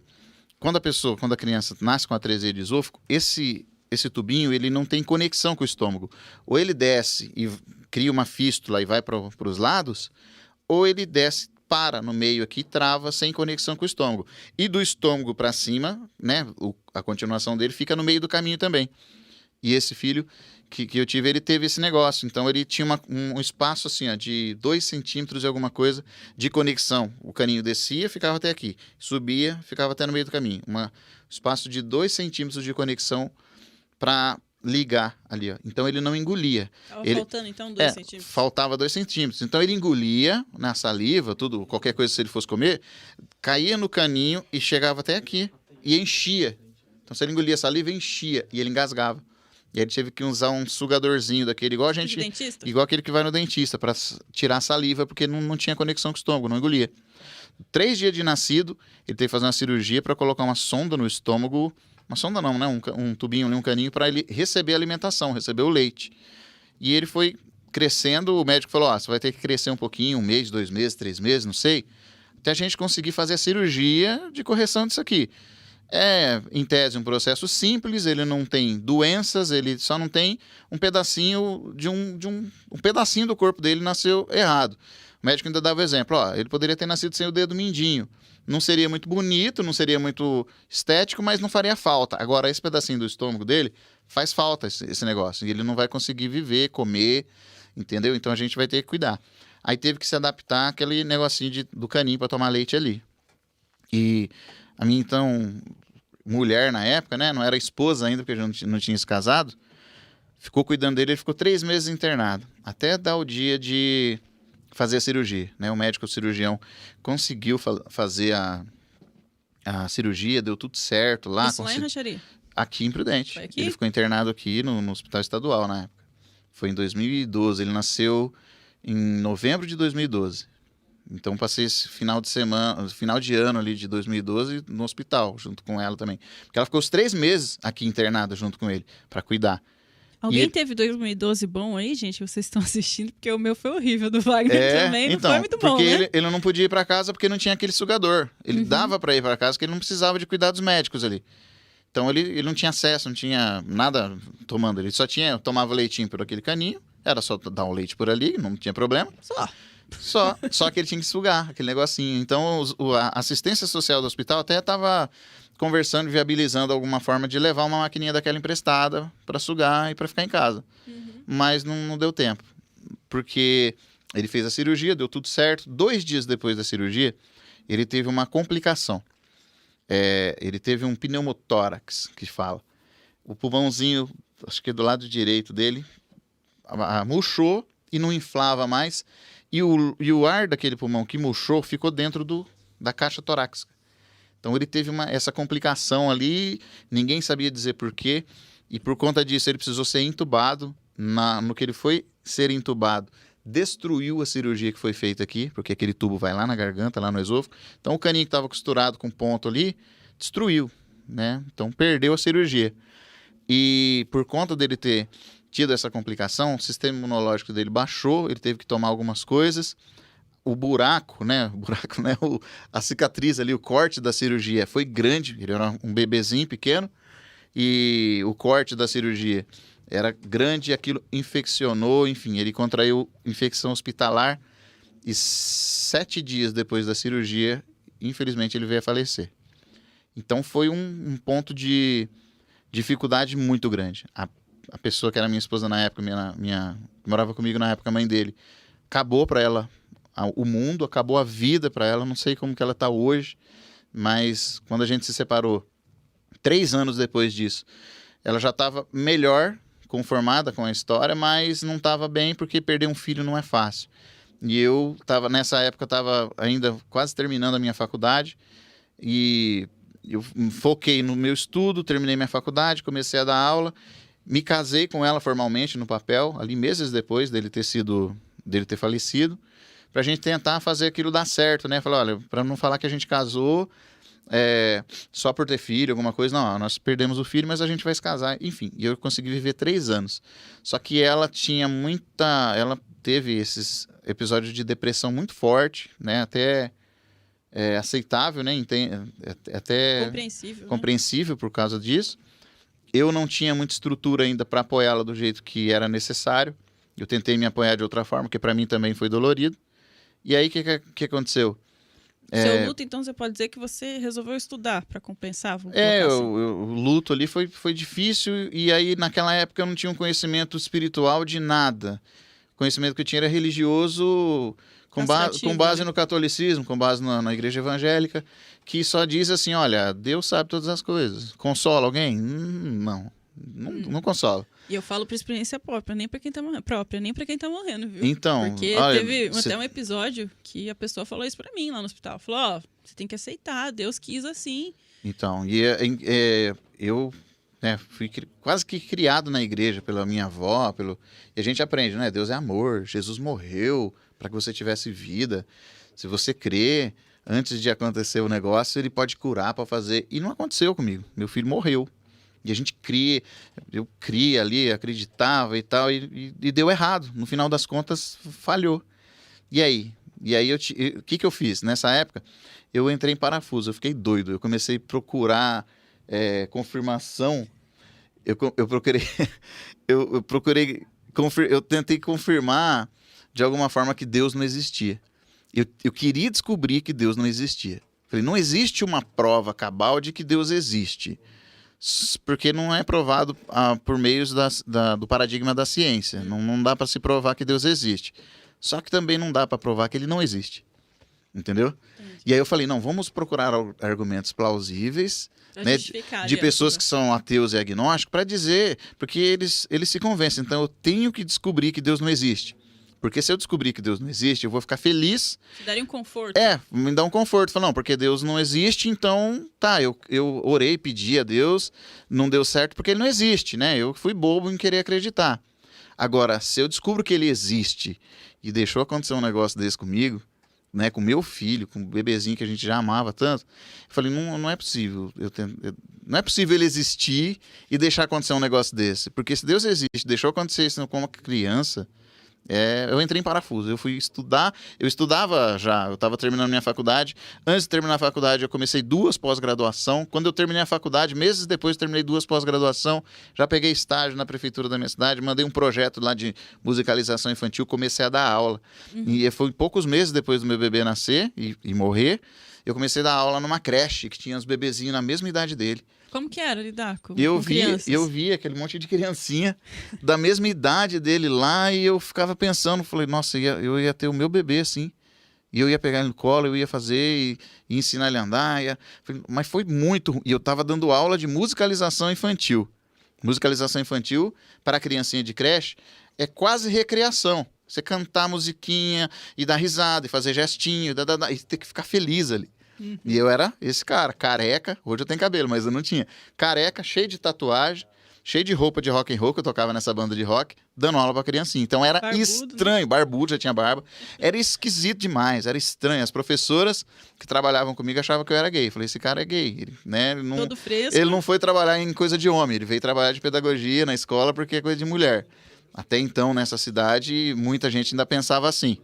Acho que em muitas ainda, né? E aí, por exemplo, porque todos os homens a maioria dos homens que trabalhavam no nosso ramo ali eram gays, homossexuais, e não tem problema nenhum isso, mas elas achavam que eu era também. Porque eu trabalhava no meio, fazendo coisinha pra criancinha, época de Páscoa, enfeitando um negocinho de coelhinho da Páscoa, época de Dia das Mães, fazendo coreografia das mamães. Entendeu? E aí, era esse o... Aí você nem aproveitava da situação, né? Não. Não, gente, não. Aí, o que aconteceu? Eu fui me recuperando desse luto. Isso aí já era que ano? Isso era 2013, no final de 2013 era. Ele faleceu em janeiro de 2013. Em novembro de 2013, eu comecei um estágio para dar aula. Eu terminei a faculdade em 2014, na verdade. Só que eu estava entrando no último termo. E aí eu mandei um projeto para a prefeitura da cidade lá, de musicalização, eles me contrataram como estagiário. Porque antes de terminar eu não podia ser contratado como professor.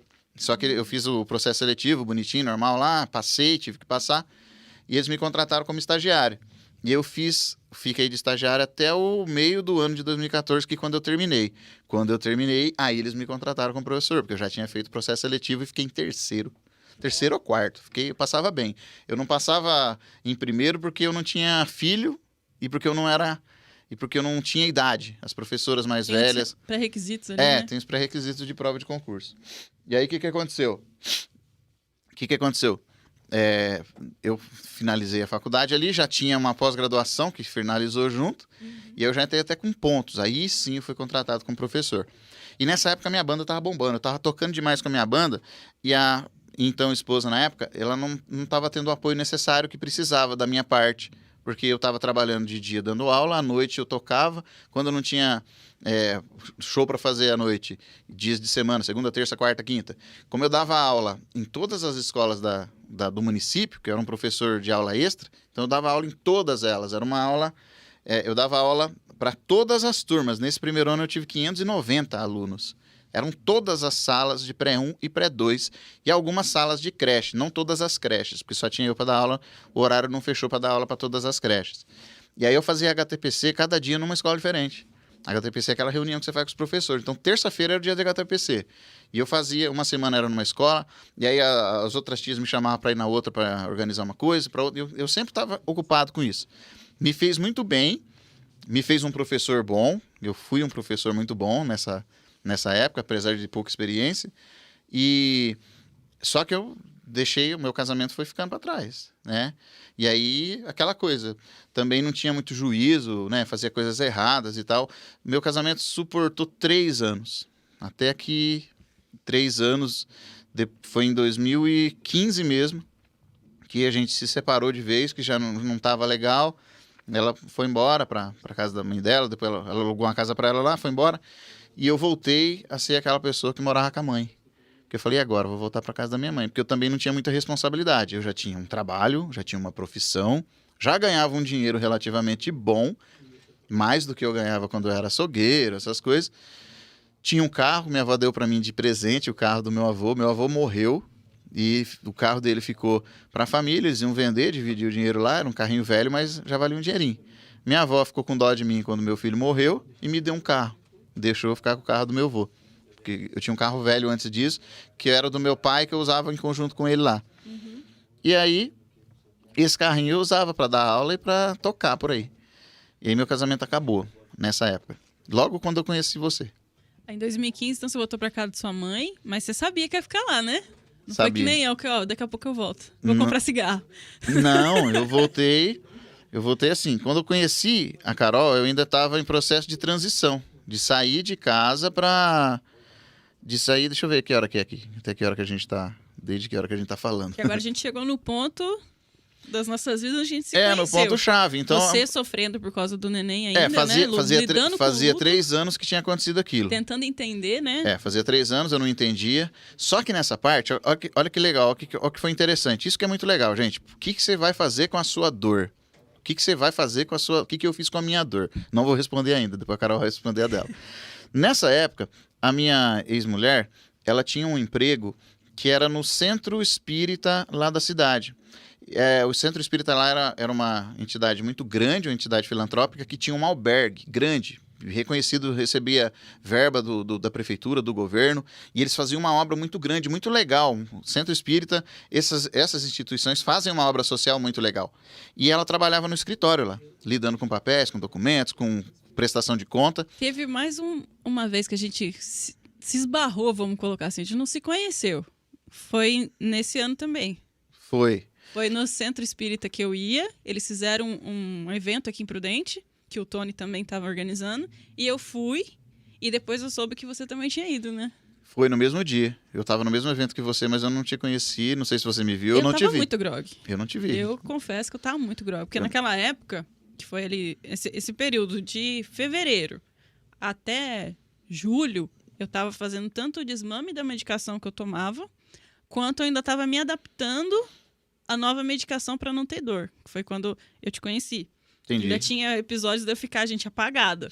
Tem uma vizinha que até hoje acho que tem medo de mim por causa disso. Porque eu ficava parada, assim. Eu tomava remédio e saía do ar, eu apagava. Então, essa minha esposa, na época, ela trabalhava no Centro Espírita. Ela fazia meio período ali de trabalho no Centro Espírita e de manhã ela também era professora numa outra escola lá. Então, a gente até tinha uma renda boa, porque ela tinha 2 empregos. E eu tocava na banda que dava uma grana legal para mim final de semana e também tinha uma carga fechada de aulas ali, de manhã e de tarde. Então, você era o cara que todo mundo falava que não ia dar nada, que não virava nada, que arrumou uma esposa, tinha 2 empregos que você podia sustentar. E aí começaram a me dar moral, porque assim, as pessoas olharam, viram que eu passei por uma barra, né? Olha, morreu o filho dele, coitado. E ele continuou firme. Eu continuei casado. E continuei trabalhando, sendo responsável. Não surtou. Não e tal. surtei, fui tocar com a minha banda, fazer, não fui pras Ainda drogas. teoricamente dava o suporte. Ali. Não fui pras drogas, não fui pra bebida, não fui pra... Não desandou. Não desandei, né? O que a sociedade espera, às vezes, é o diferente, né? Prisem bem essa imagem que eles tinham do Wagner. Vai ser importante lá na frente.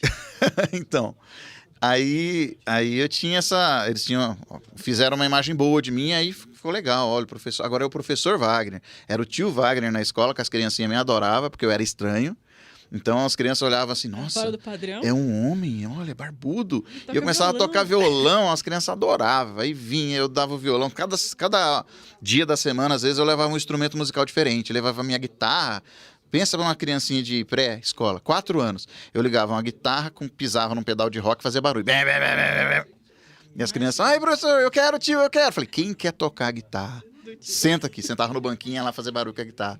Quando não, levava um contrabaixo. Contrabaixo, gente, é um instrumento que faz um barulho danado. Ele faz barulho que guitarra, porque ele é muito grave. E eu levei numa escola uma vez que tem 2 andares. E aí eu levei lá em cima, numa caixa do tamanho dessa mesa aqui, ó. A tia adorava, né? Eu quando você fazia pluguei o isso. contrabaixo lá assim, e na corda grave eu falei, gente, faz silêncio. Porque o contrabaixo, quando você toca ele desligado, as cordas, por serem muito graves, eles não faz barulho. Ele não faz muito barulho, né? Ele só ligado e faz barulho. E aí o que eu fazia? Eu ligava, ali erguia o volume da caixa no último e falava, gente, presta atenção, faz silêncio para ver se a gente escuta. Aí eu tocava. No que eu tocava, aquilo tremia a terra, gente. Fez... A diretora ia lá, ai, professor, a tia tá pedindo pra você abaixar o volume.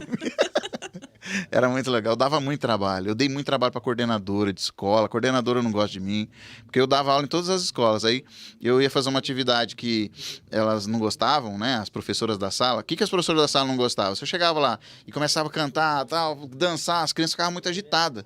Quando eu saía, as crianças estavam aqui, ó. Não agito. Como que sossega uma E criança? aí eu assim? saía e as professoras entravam depois para dar aula de novo, com as crianças tudo agitadas. E aí elas, o professor Verdade. Wagner brincou demais, as crianças ficou tudo suja, tudo suado, ele arrastou todas as cadeiras, ele fez bagunça. O que eu fazia na próxima aula? Eu não ia dar aula. E aí a professora não descansava, porque era a hora do descanso do estudo dela. E elas ficavam me odiando, porque eu faltei. Entendeu? E como eu tava ganhando um dinheirinho legalzinho, tocando à Podia noite dar e tal, falava, luxo de eu não não ir, vou né? naquela escola não. A tia, ela é chata, não gosta que eu faça as coisas, fica reclamando de mim. Eu não ia e não avisava. Quando tava faltando 5 minutos para acabar a aula, eu ligava e dava uma desculpa besta. Olha, não deu para ir hoje não, meu carro furou o pneu, não sei o que lá. Mentira, eu era irresponsável para algumas escolas que as professoras não gostavam de mim. As coordenadoras, principalmente. Se você foi minha coordenadora, me desculpe. Mas eu era adorado pelas mães Pelas crianças, das que era o crianças e principal, pelas né? crianças. Porque a mãe, no primeiro momento, ficava morrendo de medo. Eu falei, esse professor é estranho. Depois que as crianças gostavam de mim, elas gostavam também. Aí me seguia no Facebook, via lá eu tocando, tirando foto, mostrando... No dia a dia, né? Na escola, no dia a dia, era eu de calça tactel, camisa normal, às vezes uma camisa de banda, boné na cabeça. Era uniforme, gente. Boné, calça de tactel e blusa de banda. E Era uniforme camisa do do Wagner. SDC. Era uniforme isso daí. Camisa do SDC. As camisas do Dream Theater era só pra tocar no final de semana, que era mais chique. As do SDC já era batida. E aí, era esse o uniforme, que eu dava aula com as crianças. Aí começaram a tretar comigo numa escola que eu dei aula, que não podia entrar de boné. Eu fiquei bravo. Aquela escola eu faltei, eu dei trabalho, hein? Eu cheguei lá, um diretor falou, olha, não pode entrar de boné. Era uma das regras. A criança ia pra escola de boné, o diretor falou, tira o boné. Isso ficava aquele negócio. E aí eu entrava de boné pra dar aula e dava rolo. E eu era careca na época, entendeu? E o problema, eu nunca tive problema em ser careca. Só que criança, o tio não tem cabelo, o tio é careca. Pronto, tirava a atenção da aula. E outra, para não ficar tão feio minha cabeça, eu tinha que rapar a cabeça, porque senão ficava uma entrada gigante aqui. E aquilo me incomodava. Então eu usava a cabeça raspada, só que eu tinha que raspar de 2 em 2 dias. E pensa raspar a cabeça de 2 em 2 dias com um gilete, assim. Ele tem muito cabelo, gente. Entendeu? Onde tinha cabelo, era muito cabelo, né? Um mãe? gilete. Então era muito desagradável. Minha cabeça ficava ardendo o tempo todo. Quando não ficava brilhando, suada, não era agradável.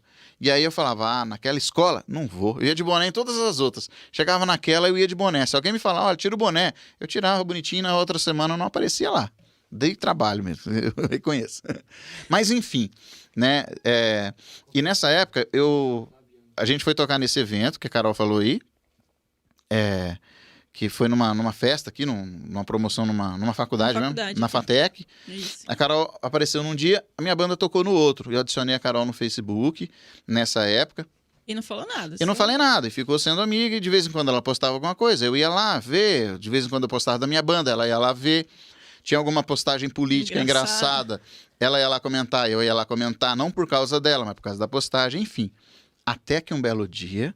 Você começou a saudar a mandioca e eu fui lá comentar. Ele postou um vídeo, gente. Eu não sei se vocês chegaram a ver, da Dilma saudando a mandioca, lembra? Virou meme aquilo, né? E aí eu não aguentei, eu tive que comentar. Eu postei aquilo, era engraçado, né? E a Carol foi lá e comentou, e beleza, foi o primeiro contato que a gente teve conversando, só.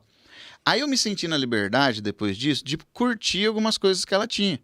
Aí ela postava uma foto bonitinha, porque ela era bonita. Era quase um stalker, gente. Ele curtia tudo. Aí eu ia lá e curtia. Aí eu curti 1, 2, 3, quando penso que não curti tudo. Aí ela já sabia que eu tava meio interessado com isso, olha, né? temos uma pessoa aqui. Olha, aí um belo dia, e a Carol tinha um costume, todo dia ela postava uma foto no Facebook, daquelas de... Sabe aquelas menininhas que postavam um biquinho, mostrando metadinha da bunda assim? A Carol não fazia isso. A Carol só colocava o olho. Só o rosto. Porque era a única coisa que ainda tava normal nos meus padrões. Porque eu tava muito magra, eu tava muito estranha. Só o rosto, ela colocava o rosto. Aí eu fazia uma maquiagem e tal e tirava botava um batomzão vermelho com um olhão verde, assim. E aí o cabelo era mais claro, às vezes tava loiro, às vezes pintava o cabelo toda semana. Ela postou uma foto assim, ó, metadinha do olho, e parecendo aqui, ó, lábios carnudos, sensuais, e um olho verde, assim, ó, chamativo. Ela postou aquela foto... No meu perfil. Na hora, aquele monte de macho, aquele monte de cueca comentando, linda, maravilhosa. Não era só macho, era o pessoal lá que me acompanhava, do Mato Grosso e tal. Então nossa, tinha mas aquele fãs mesmo. Nossa, como você é linda. Nossa, como você é maravilhosa. Nossa, como você... Aquele monte, mas deu uns 30 comentários. Rapidinho, assim, em 10 minutos. Falei, nossa, velho, essa menina... Olha aí. E não é foto... Falei, não é foto de bunda, não é foto de coisa sensual, assim, apelativa. E olha essa menina, velho. Aí o que eu fiz? Falei, eu não vou deixar um comentário. Eu não vou deixar um comentário aqui, vai ser só mais um. E outra. Até porque ele tinha uma imagem a celular, falei, o que eu vou falar aqui também, né? Vai ser mais um. Vou mandar um comentário. Ó, linda, perfeita. Vai parecer mais um bobo comentando foto. Não. Eu fui lá no Messenger, no privado dela, falei, cuidado. 3 pontinhos. Tinha Instagram, mas a gente não usava muito. Não, né? não usava. Eu coloquei assim, cuidado, 3 pontinhos. Seus olhos podem dizer muito mais do que você gostaria. Algo assim. E aí eu deixei, né? Falei, essa menina não vai ver, sei lá. Passou algumas horas, ela respondeu. Ela foi lá, o quê? Como assim? Moço, não entendi. O que meus olhos estão querendo dizer? Aí despertou a curiosidade. Falei, o quê? Mais de 30 peão falando lá, curtindo, ela veio falar comigo, porque despertou a curiosidade. Aí eu tive que usar a inteligência para filosofar. Falei, não, porque você sabe... Ele era muito bom nisso, gente. Porque você sabe que os olhos, né, são espelho da alma. E só de olhar nos olhos da pessoa, você já sabe se ela tá triste, se ela tá feliz. Aí eu fui e joguei pra ele, né? Falei, então o que eu tô querendo dizer? O que você acha que eu quero dizer? Aí eu fiz uma... Eu reverti isso. Uma leitura dela ali, de alguma forma assim, e a conversa rendeu, no final das contas, até risadas. E ficou nisso, e a gente começou a conversar todos os dias. Eu ia lá no Messenger dela... Mas a gente ficou um mês, mais ou menos, ou mais, só no Messenger. Já tinha WhatsApp, já tinha outras formas de falar. Mas até que um belo dia eu falei, faz um mês que a gente tá falando no Messenger. Passa o WhatsApp, vamos conversar pelo WhatsApp. E aí ela falou, então tá bom. E a gente foi pelo WhatsApp. E aí foi estreitando mais essa intimidade. Foi quando ela foi contando a vida dela. Não houve nenhuma segunda intenção num primeiro momento. Não parti pra cima dela cantando ela, fazendo nada disso. Só foi conversa. Era uma... Sabe aquele negócio de vibração? A gente tava ali na mesma vibração. Eu queria entender por que eu tinha passado por tudo aquilo. Porque na minha cabeça eu não teria que ter passado. Eu passei situações que pra mim não era totalmente... Pra que tá acontecendo isso comigo? Tanta gente ruim no mundo e isso tá acontecendo logo comigo. Né? Tava tentando entender que eu poderia morrer a qualquer momento. E o Wagner ainda tava também tentando entender a situação dele. Eu ainda tava tentando descobrir por que Deus existe. Queria que ele não existisse. E aí eu vou fazer uma adendo que eu comecei a contar lá atrás, que a minha esposa da época, ela trabalhava no centro espírita. E por causa disso, a gente foi convidado para morar no centro espírita como zeladores. Então ela trabalhava, ela ganhava o salário e podia morar, a gente não precisava pagar aluguel. E tinha uma casa lá, era uma casa boa, que era dentro daquele terreno grande, que era um albergue grande, que tinha uma sala social, cozinha, o salão onde aconteciam as reuniões ali, né, os espíritas, e tinha uma biblioteca gigante lá dentro. E aí o que eu fiz? Eu gosto de ler, eu sou professor, falei, eu vou descobrir aqui, pelo lado espírita da coisa aqui, como é que funciona. Porque eu tinha uma curiosidade danada e não entendia nada. E até tudo que eu sabia sobre o espiritismo era aquela visão cristã, católica / evangélica, que a gente fala que Deus é Deus, diabo é o diabo, não existe espírito, morreu, vai pro céu, vai pro inferno. Essa visão. E no espiritismo, não. É reencarnação, é aprendizado, é resignação, é uma teoria diferente. E aí eu comecei a colar nos velhos lá, tinha uns tiozinhos lá que era muito inteligente. São espíritas há mais de 40 anos, 50 anos. E o rapaz que tocava na nossa banda, o Geleia, o André, que era o líder, ele também era espírita há mais de 40 anos, foi criado dentro do espiritismo. Tanto que o nome dele é André Luiz por causa disso, André Luiz por causa do André Luiz. E aí eu colei nele, e ele é muito inteligente, né, não, Dossado? E fala muito bem também. Ele me explicou, ele deu a letra pra mim desde o zero. Como que é, como que não é, por que não é, e aquilo começou a fazer sentido. Eu falei, peraí, faz sentido. Não, mas na Bíblia tá dizendo lá que se você não for, tal, vai morrer, vai pro inferno. Ele falou, não existe, o inferno não é assim. É desse jeito, assim, explicou pra mim, mas com detalhes. Eu falei, não, mas realmente faz sentido. E ele falou, a reencarnação funciona por causa disso. Ele é muito inteligente. E aí os velhos do Centro Espírita lá, o seu Raimundo, a Dona Alzira, eles começaram a Dona Alzira é falecida até. O seu Raimundo eu acho que não. Não sei. Enfim, acho que não. E o seu Raimundo era o chefe lá, né? O confrade que fala. Acho que é isso o nome, não sei. Confrade, sei lá. Não sei também. E aí o seu Raimundo me ensinou muita coisa. Tinha as bibliotecas, tinha palestras. O Centro Espírita de Rancharia lá, o Joana Dark, ele trazia muita gente importante dentro desse meio. E... como é que fala? Vinha muito palestrante interessante. E eles vinham falar sobre assuntos diversos. Teve um lá que veio falar sobre depressão. O cara explicou tudo aqueles síndromes que eu tinha desde os 14 anos. Eu entendi tudo numa palestra. Deu 2 horas de palestra, eu entendi tudo. E falei, puxa vida, era isso aí que eu tinha. Ninguém veio tratar de mim na época. Se eu tivesse tratado, eu tava bom. Não era depressão, ele falou da ansiedade, que evolui. Tanto que esse preleitor, ele tem uma clínica para recuperação dessas pessoas aí. Que o filho dele teve esse problema, ele tinha grana, ele é médico, ele montou uma clínica de recuperação para oferecer serviço gratuito. Bem legal. O nome dele que é interessante era... não era Júpiter? Esqueci o nome dele. O nome dele era muito legal, muito interessante. É o nome de um raio, sei lá, alguma coisa assim. Esqueci o nome dele. E nessa época, por eu morar ali, adquiri muito conhecimento. E a Carol estava indo nessa época. Quando eu conheci a Carol para conversar, eu ainda morava lá. Eu estava ali quase me separando, naquela coisa do meu casamento ainda meio capengando, não estava já funcionando, mas eu conheci e não tinha nada de... A gente só estava conversando. E eu estava na casa da minha mãe, no quartinho no fundo, com todas as minhas coisas, porque eu tinha acabado de casar. Então eu tinha metade do que estava lá na outra casa, eu trouxe para casa dos meus pais. Na verdade, eles trouxeram, porque eu não pude buscar. E quando eu estava internada, eu tinha como fala? Era uma visita que eu recebia. Lá no hospital aqui, vai várias religiões lá. Tanto que foi quando eu briguei com o pastor que foi lá falando pra mim que eu tinha que aceitar que era a vontade de Deus. Né? Porque Deus pune os dele. Falei, não, o Deus que eu acredito não tem nada a ver com isso aí que você tá falando, não. Fui lá, reclamei, mandei não deixarem entrar no quarto. E aí eu recebi a visita, que na época um amigo meu, que depois virou amigo do Wagner também, o Leandro, ia aplicar reiki em mim, que eram terapias alternativas ali para tentar tirar um pouco da medicação que eu estava tomando. Eu não sabia o que era reiki. Então, eu recebia reiki todos os dias desse meu amigo. Agradeço muito, Leandro, por você ter cuidado de mim nessa época. O Leandro vai vir aqui também. Hoje ele é um sacerdote xamã. Bem legal. Vamos conversar sobre isso. E ele que me apresentou o Manuel, que é o presidente, na época, da associação aqui de Prudente, dos espíritas. E eu gostei muito do que eu ouvi. Me confortava muito entender que aquela situação tinha um motivo. Não era simplesmente porque Deus lá em cima resolveu, não, você vai sofrer. Não era por isso. O Manuel vai vir aqui também, gente. Manuel é gente boa. É uma pessoa muito evoluída. E aí, conversando com ele, eu tive curiosidade. Então, toda quarta-feira, a gente tinha reuniões lá. E aí, eu ia nessas reuniões com o Leandro, né? E então, os assuntos que o Wagner aprendia lá, a gente tinha ali o que falar. Porque eu também vinha das palestras que eu tinha ido aqui em Prudente, ele lendo lá, e então a gente tinha muito assunto sobre isso. Aí a gente muitos questionamentos de vida. A gente começou a filosofar e tal. Ela falou, não, porque eu vou morrer e não sei das quantas. Quando eu morrer, eu vou virar um espírito assim, assado. Aí eu passei por isso por causa disso e disso. Aí eu comecei a falar, não, porque eu sempre fui na zoeira. Curiosa. Eu sempre fui curiosa nesses assuntos, né? Então eu já entendi um pouco de numerologia, tanto que o nome que eu cantava na época foi feito pela numerologia pitagórica na época. Você que fez? Eu que fiz. Né, eu gostava disso, sempre gostei de astrologia. E apesar de ter sido criada dentro do meio católico, eu nunca tive essa visão única e exclusiva de religião. Eu sempre gostei de saber mais sobre as outras, né? E até porque o lance do catolicismo não é ruim, tá, gente? A gente gosta até bastante disso. Mas a gente não tem uma orientação religiosa definida. Você é o quê? Pra Católico? mim ainda faltava Não. alguma coisa, né? Ali. Pra mim ainda faltava. E aí, quando a gente começou a conversar, começou a ter essa... Vamos falar, esse contato maior, né, amor, com a religião ali espírita, que eu tava conhecendo e o Wagner tava conhecendo, a gente começou a ver muito mais coisas em comum. Ver sentido nas coisas. Aí explicou-se E muito. ajudou a entender, né, um ou outro ali que tava passando. Aí pra mim foi explicado a situação do meu bebê lá de 2012, 2013. Entendi. Confortou, consolou? Não, mas deu fez sentido.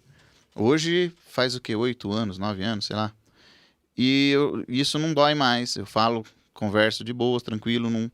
Até porque a gente casado, temos 2 filhos e a coisa fica para trás. O tempo cura muita coisa e os ciclos E vão as passando. novas experiências O tempo também, vai né? passando, as coisas vão se fazendo de novo, né? Ressignificando muita coisa. Exatamente. Muita situação ruim. Por exemplo, eu detestava ir no hospital. Tanto que eu larguei a faculdade porque eu não conseguia entrar no hospital e sentia aquele cheiro. Fazer faculdade de farmácia, tinha que fazer estágio no hospital. Tinha, e eu não quis. Falei, não vou passar por isso. Não aguento mais saber de remédio. Não. E aí o que aconteceu? A gente conversando e tal, e nessa, né, de se conversar, o meu casamento ruiu mesmo, não deu mais nada, a minha esposa foi embora de casa ali, e eu fiquei sozinho naquela casa que eu morava lá, que era um centro espírita, que a gente era zelador, então eu tinha que cuidar lá da estrutura, abrir, fechar, tinha reunião, tinha que limpar tal, ficou tudo pra mim. Fiquei poucos dias ali, né? Nessa aí situação. a conversa foi para outro caminho, né? Aí a conversa foi para outro caminho. Eu já conversava com a Carol faz uns 3 meses ou 4 meses. E direto a gente me dava Ou bolo. mais, sei lá. Mais até. Não sei. E aí o que aconteceu? Eu conversei com ela e falei, eu quero te conhecer. A gente já tá conversando faz um tempão e tal. E ela já sabia da situação que eu tava passando ali e tal. Falou, eu quero te conhecer. Quero conhecer, eu quero. Não sei porquê, mas eu quero. Aí a gente marcou para se encontrar, para se conhecer pessoalmente. Eu tinha um aluno de guitarra aqui na Cidade Prudente, eu morava em Rancharia, e eu tinha um aluno de guitarra aqui na Cidade Prudente que eu vinha para cá toda quarta-feira dar aula para ele. Um amigo nosso, que eu vou trazê-lo aqui também, o Eustáquio. O Eustáquio é delegado, era delegado da Polícia Federal, então ele tem muita história boa para contar. E eu vinha dar aula para ele, era muito legal, muito interessante. Como é que fala? Era muito interessante. E aí você vinha uma vez por semana. Eu vinha uma vez por semana, eu vinha toda quarta-feira. E aí eu falei pra ela, quarta-feira eu vou estar aí. E era tão sem pretensão, gente, que ele tava tão assim, pão duro, que ele não queria nem gastar um dia a mais pra vir me ver. Então ele tinha que aproveitar um dia que ele tava aqui, né? Falei, não, quarta-feira dá. Eu vou sair da minha aula às 9h30, da minha aula é das 8h30 às 9h30. 9h30 saiu da aula, a gente se vê, se encontra em algum canto aí. Eu não conhecia muito a cidade aqui, conhecia mais os lugares que eu vinha tocar, os baladas da noite aí. E ela falou, na quarta-feira, então beleza, vamos marcar. Falei, depois da reunião eu consigo te ver, antes não dava. Falou assim, depois da reunião, a reunião acaba 9h30, 10h também. E eu falei, é a hora que acaba a minha aula, então a gente se vê. Ela ia pra reunião espírita lá na cidade de Pirapozinho. Beleza. E aí ela deu o bolo em mim, inventando um velório. Na época ele achou que era mentira. Ela falou, não vai dar pra gente se ver. Falei, por quê? Porque eu vou ter que ir num velório. Morreu uma pessoa muito importante. Eu falei, mas como assim? Meus pesos, meus sentimentos. Quem que faleceu? Não, era muito importante. Morreu uma pessoa, né, que era parente de uma pessoa muito próxima a mim. Porque depois ele acabou conhecendo, né? E era uma pessoa que morava na frente da minha casa, que era minha babá quando eu era criança, que depois eu cresci e a filha dela cresceu junto com a minha irmã. Era muito próximo. Faz sentido? Não é? Não parece historinha? É porque... Tá dando bolo. É porque a minha ela família... contou isso pra mim, gente... falou, é porque ela morava na frente da minha casa, ela era minha babá, e a mulher que morreu é avó dela, e ela tá muito... Eu falei, mas você não conhece a quem morreu? Não, é avó da moça que era minha babá. Mas você já tem quase 30 anos, como assim? Como assim? Aí eu falei, você não quiser me ver, mas é mais bonito você falar que não quer. Não precisa falar, a gente já conversa há tantos meses. Não precisa ficar me dando bolo e inventando um velório ainda. Ou então você podia inventar outra coisa, né? Que mentirinha mais mentirinha besta, né? E era verdade. E ela realmente foi lá nesse dia. É porque ela é uma família muito próxima da minha, né? Aí a gente marcou de se ver na outra semana, não foi na quarta, foi numa segunda-feira. E foi à Foi tarde. alguns dias depois. Foi segunda. Não foi na quarta, não deu. Na sexta você não podia. Na sexta eu Sim, não não, podia, porque eu vim tocar em algum canto, fui tocar em algum canto com a minha banda, não lembro. E aí na segunda, eu falei, ó, segunda-feira dá. E na segunda eu não ia dar aula à tarde, né? Só tinha uma aula em alguma das escolas lá que eu não gostava muito e não fui, faltei. Deu nó. E aí eu vim encontrar com a Carol, primeira vez. Daquele dia em diante, a gente se viu na segunda, à tarde. Depois a gente se viu na quarta, à noite, depois da minha aula. Depois a gente se viu na sexta, no sábado, no domingo, na próxima semana, na segunda de novo, na próxima semana, na quarta, depois na sexta, sábado, domingo. Enfim, depois quarta, depois sexta, sábado, domingo. E não desgrudou mais. Meses depois, poucos meses depois, acho que uns 5, 6 meses depois, a Carol foi morar comigo lá na minha cidade, em Rancharia. Ficou 3 meses só e não gostou. E não foi na casa da mãe dele, foi quase a mesma história. A gente alugou uma casa. Alugou uma casa, a gente levou tudo. Ela não se adaptou muito bem, enfim. Aí Era a outra gente... rotina, né? Aí eu vim para trabalhar aqui em Prudente. Arrumei um emprego numa escola particular aqui e tinha meu emprego da prefeitura lá, em Rancharia. Então eu fazia esse trânsito, indo e vindo. Foi quando, um tempo depois, também a Carol engravidou do Augusto. E teve toda aquela situação que vocês já devem ter conhecido, que eu já falei em vídeos anteriores. Uma hora, num outro episódio, a gente pode falar. Para não alongar demais isso aqui, né? O momento que a gente passou com o Augusto, nosso filho. E nessa época foi quando a gente conheceu numerologia. Eu conheci numerologia de uma forma séria, porque a Carol já brincava. Ela falava: que dia você nasceu? Nasci dia 6. Então você é um amor de pessoa por causa disso, por causa daquilo, por causa daquilo. E eu não sabia, não entendia. Muita emoção. Eu falei: mas da onde você tirou isso aí? Porque muita coisa eu me identificava, né? Mas da onde você tirou isso aí? Isso aí é coisa de... Eu falava assim: é coisa de horóscopo. Isso aí não existe, isso aí não. É judeus, eu falava pra ele. E ela falava: não, é uma ciência. Os judeus que tem esse negócio aí. Eu falei: mas isso é coisa de horóscopo, adivinhação daqueles que vai em jornal. Ela falou: não. E ainda assim, horóscopo de uma forma séria, feito de astrologia, é bem legal também. E eu falei: mas não gosto... muito além do que o jornalzinho que a gente pega. Eu falei: mas eu não conheço nada disso. E eu fui me identificando com aquilo, ela foi se identificando com aquilo. A gente foi se aprofundando, na verdade. Se aprofundando. Né? E aí, o que aconteceu?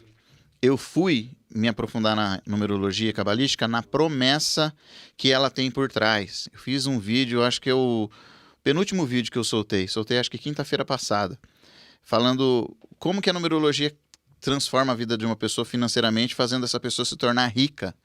Porque a promessa que a numerologia tem é que você vai ficar rico, né? Olha, o Bill Gates, ele tem o nome transformado pela numerologia, e ele é rico. Silvio Santos, a Xuxa, o Lula e tantos outros, né? Muito se fala disso. E aí eu falei: da onde que vem isso? Porque eu fui nessa promessa. É o que a maioria dos meus clientes também vem.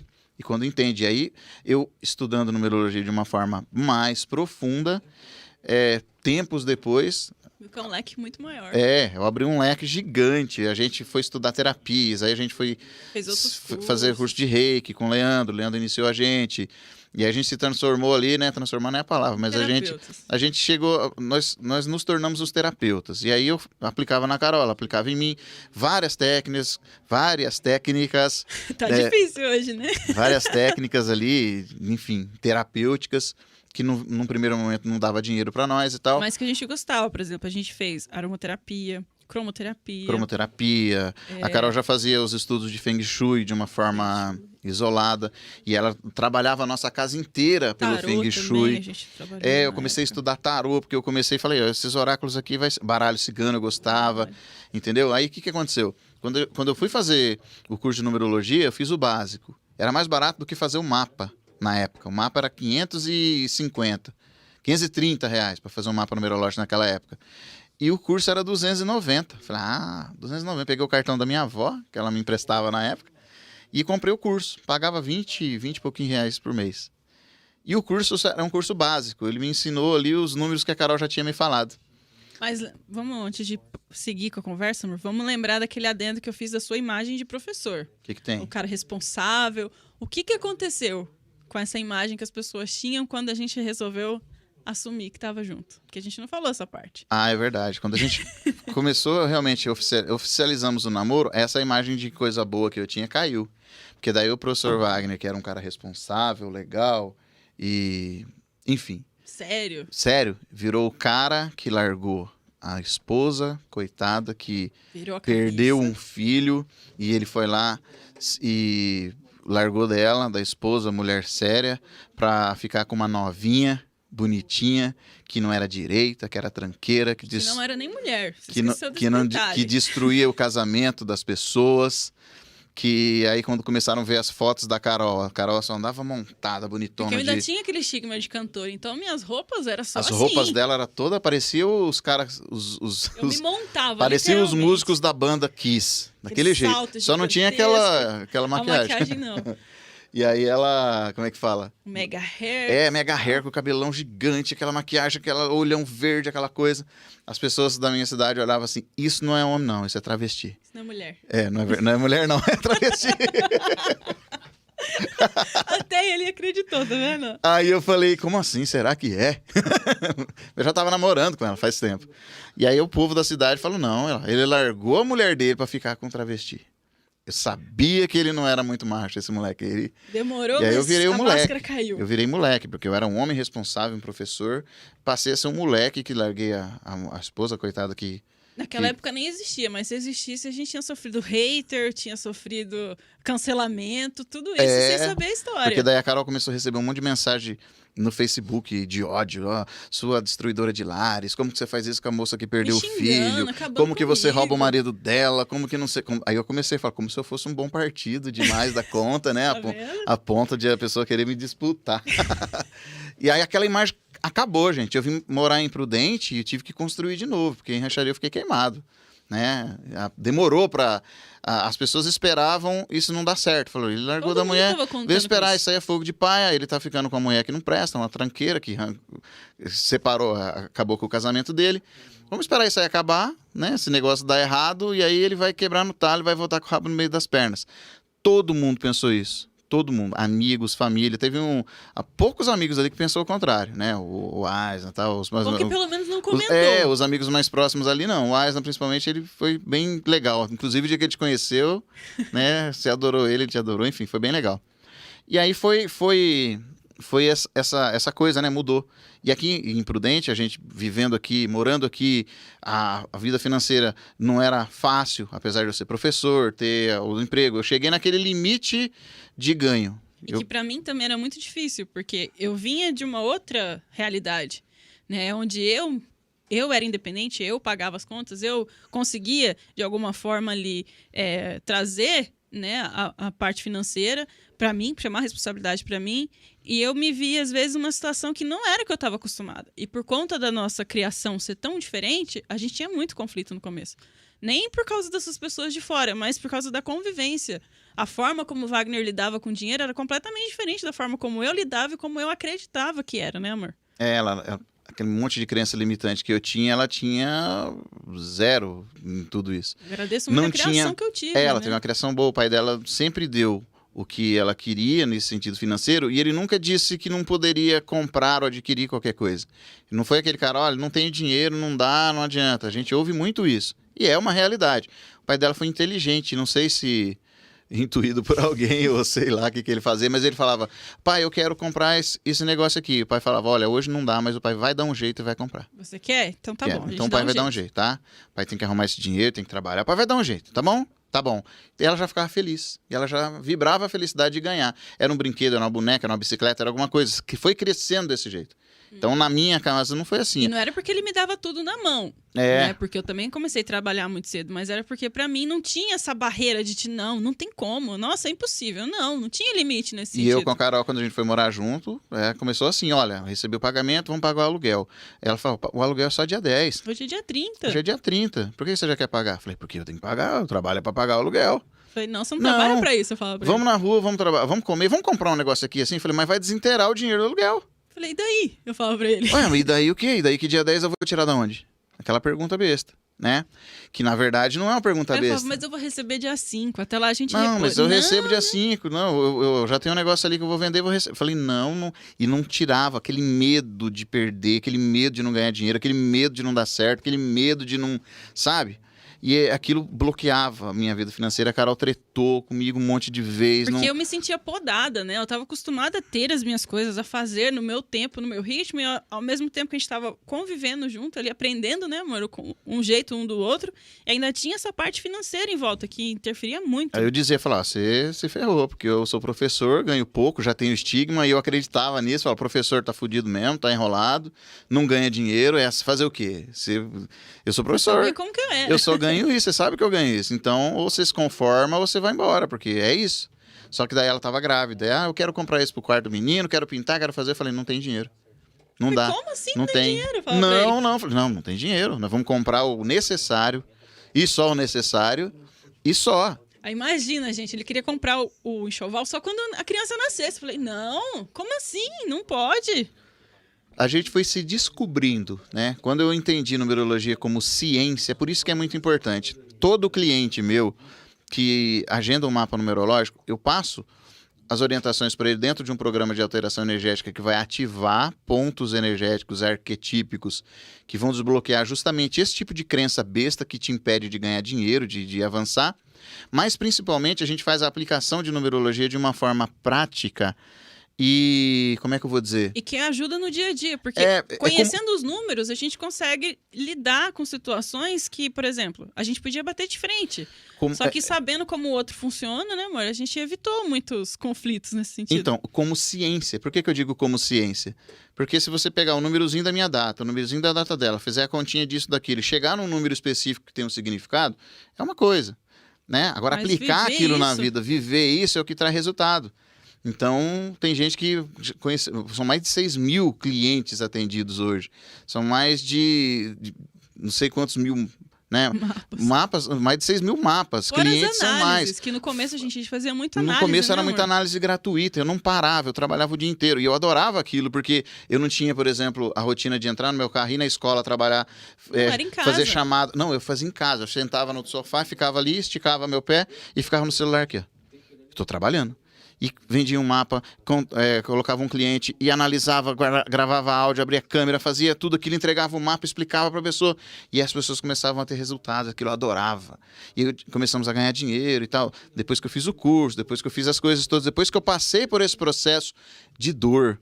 E agora, pra gente... Eu vou dar um pause aqui na história, pra gente continuar no outro momento, a nossa história, porque agora a gente precisa conversar sobre o ponto central disso tudo, né?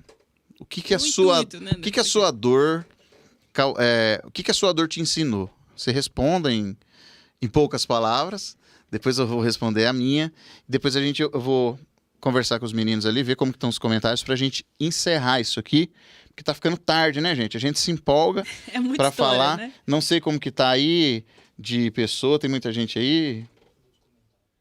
Então já tem comentário ali, ó. Ah lá, tem algumas perguntas, enfim, depois a gente responde também. E, ó, se você tá aqui agora nesse momento, ou se você tá assistindo depois, esse é o episódio piloto do nosso projeto aqui, que é o podcast, é o 018 Podcast. Então, ó, o link do canal oficial do podcast está aqui na descrição. Esse é o canal do Professor Wagner, Numerologia Cabalística Ascensão. Nós seremos os interlocutores ali do podcast, anfitriões? Né? Os anfitriões. Palavra, né? Exatamente. Vamos trazer pessoas importantes e interessantes para conversar com a gente. Tenho certeza que você vai gostar, mas não vai ser nesse canal, vai ser no canal 018 Podcast. Então é só você clicar, se inscrever, compartilhar para os amigos, que vai ter muita coisa boa. Ativar as notificações. Isso, ativa as notificações, vai ter muita coisa boa. Pra gente, ó, partir pro finalmente aí. Diante de tudo isso, Carol, o que sua dor te ensinou? O que você fez com a sua dor? Olha, amor, na verdade eu não vou filosofar, mas a dor me fez saber que eu estava viva. Porque a vida que eu tinha antes da dor eu não estava vivendo. Eu estava literalmente sobrevivendo. Porque eu tinha uma rotina fechadinha, era tudo escritinho, tudo tinha um horário, tudo tinha algo a ser seguido, né? Quando eu fiquei doente, aquilo mudou.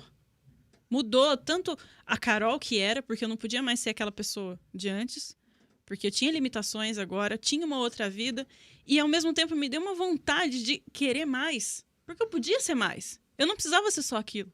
Eu era muito mais e eu não sabia. Eu estava literalmente aceitando uma condição, vou viver assim pra sempre, da mesma forma que você falou, eu aceitei. Não, eu não aceitei. Então, o que eu queria? Eu tinha 5 anos lá? Tinha. Mas e daí? Mas igual eu falava pro Wagner, quando a gente se conheceu, eu falava, eu te dou o meu hoje. Então, se eu tenho hoje, eu vou fazer esse hoje ser o melhor dia da minha vida. Não me interessa se amanhã eu vejo amanhã. Porque eu não sabia se ia chegar. Então, a dor nesse sentido foi muito bom, porque eu sempre fui muito metódica, muito certinha, é assim, assim, assim. Tanto que a minha rotina, eu tinha horário para comer, horário para levantar, horário para ir no banheiro. As minhas roupas eram tudo separadas por ordem de cor. Imagina, gente, o nível da loucura da pessoa. E desde criança eu era assim, totalmente presa às regras. Tanto que até hoje a gente ainda brinca que eu não gosto muito de fazer rotinas, né, amor? Minhas rotinas são muito estranhas. Porque eu me sinto mal, às vezes, em ficar presa naquele padrão. E toda a dor que eu tive foi para que eu crescesse. É como se eu não coubesse mais ali, então tem que doer para que eu saísse. Isso foi com essa doença, depois foi com os meninos. Foi quando eu comecei a cantar, depois analisando também foi assim, porque quando eu comecei a cantar foi por causa daquele problema no rim que eu tive, a primeira alergia. E a dor para mim foi isso. A dor hoje é o que me mostra que eu tô viva. Quando eu vejo que eu tô indo muito na mesmice ali, a dor me acorda de novo. É o que me diferencia de estar vivendo ou de estar sobrevivendo. É basicamente isso. Muito bem. E a sua dor, amor? Aplausos? Cadê a plaquinha de aplausos? A minha dor, eu não gosto de usar essa palavra de tomar posse. A minha dor, como se ela fosse a dor, no geral. Como eu disse no começo, a dor, ela ensina tudo que faz bem pra gente dói. Sim. E a dor daquele momento, de perder o filho, de passar por aquele momento de separação, divórcio, e todos os processos negativos que me fizeram sofrer, eu não gosto de usar essa palavra também, mas que fizeram doer de alguma forma, me trouxeram e me transformaram na pessoa que eu sou hoje. Então hoje eu sou feliz por ser a melhor versão de mim. Então quando alguém fala alguma coisa de mim, porque o Wagner, quando trabalhava lá, ele dava mancada, ele faltava nas aulas. Olha, ele foi safado porque ele fez isso, porque ele fez aquilo. Até pode ter acontecido isso mesmo. Só que hoje eu sou a melhor versão de mim. Não é mais. Hoje não existe aquela pessoa, mas aquela pessoa já passou. Hoje eu sou a melhor versão de mim e a minha dor, a dor me ensinou me mostrou o quanto eu sou forte, porque isso a gente consegue compartilhar força de coisas que aconteceram comigo e com a Carol, que a gente analisa que se tivesse acontecido com, sei lá, com outras pessoas, talvez não teriam aguentado. Não que a gente seja melhor que os outros, mas depois que passa, você olha pra trás e fala, puxa vida. O Augusto mesmo aconteceu. Foi isso. O Augusto mesmo, a gente ficou com ele 74 dias de hospital, 67 desses 70 e tantos dias foi de UTI, várias intercorrências, quase morreu. A gente chegava lá para visitar ele, tinha notícias lá, olha, o fulano, o menininho que nasceu ontem, antes de ontem, ele. morreu. Melhor que ele. Melhor que ele, sem problema, morreu. Infelizmente deu um negócio lá, ele morreu. E a gente esperava muitas vezes acontecer aquilo. E eu já tinha presenciado aquela cena em 2000. Eu nunca duvidei. Eu tinha presenciado em 2012 aquilo, que foi igual, ficou na UTI, na incubadora uns dias, depois fez cirurgia, depois fez aquilo, até que chegou a notícia, olha, faleceu, infelizmente. E eu esperava acontecer aquilo de novo. Falei, tá repetindo a minha vida. Vai morrer, tá repetindo. Essa menina não vai aguentar. Olhar pra Carol e falar, essa menina não vai aguentar, vai acabar. Mole. Não vai, ela vai morrer. Até então era fútil, eu falei assim, vai morrer, se o meu filho morrer, vai passar de novo aquela dor infernal que eu passei. E o meu casamento aqui também não vai durar, porque essa vai se descabelar, vai ficar triste, depressiva. Porque ela adorava o Augusto. O Augusto nasceu feinho, coitado. Mas ela adorava ele. Entendeu? Eu adoro até hoje. Mas ela via ele na incubadora. Vocês já viram uma criança na incubadora? O Augusto tinha uma sonda aqui, tinha um negócio ali, tinha um bagulho no pé grudado, tinha um negócio na cabeça. Era feio, era horrível. Ele era magrinho. Magrelo, né? comprido, feio. Não é bonito. Hoje eu falo, não é bonito. Ela chegava e falava, meu filho lindo! Eu não tinha Deus dúvida. abençoe! E ela aplicava reiki nele, esticava a mão assim e tal. Eu falava, meu Deus, se esse moleque morrer, pronto, acabou. Vai repetir tudo na minha vida. Tudo, vai... Eu nunca nem questionava isso. Eu tinha tanta certeza, no meu coração estava tão em paz. E tinha dia que eu chegava lá, o médico falava, olha, ele não passou bem não. Tá ruim, não tá bom, vai ter que fazer transfusão de sangue, ele tá com anemia, tá... Fez 4 vezes isso. Teve um dia que ele voltou pro tubo, teve que ser entubado novamente. Então teve intercorrência. Foi 3 meses ali que demorou. Foi quase 3 meses, né? E demorou mais do que anos na nossa cabeça ali, por assim Só que dizer. eu tava tão anestesiada com a possibilidade ali de ser mãe, de ter o meu filho ali comigo, que eu não...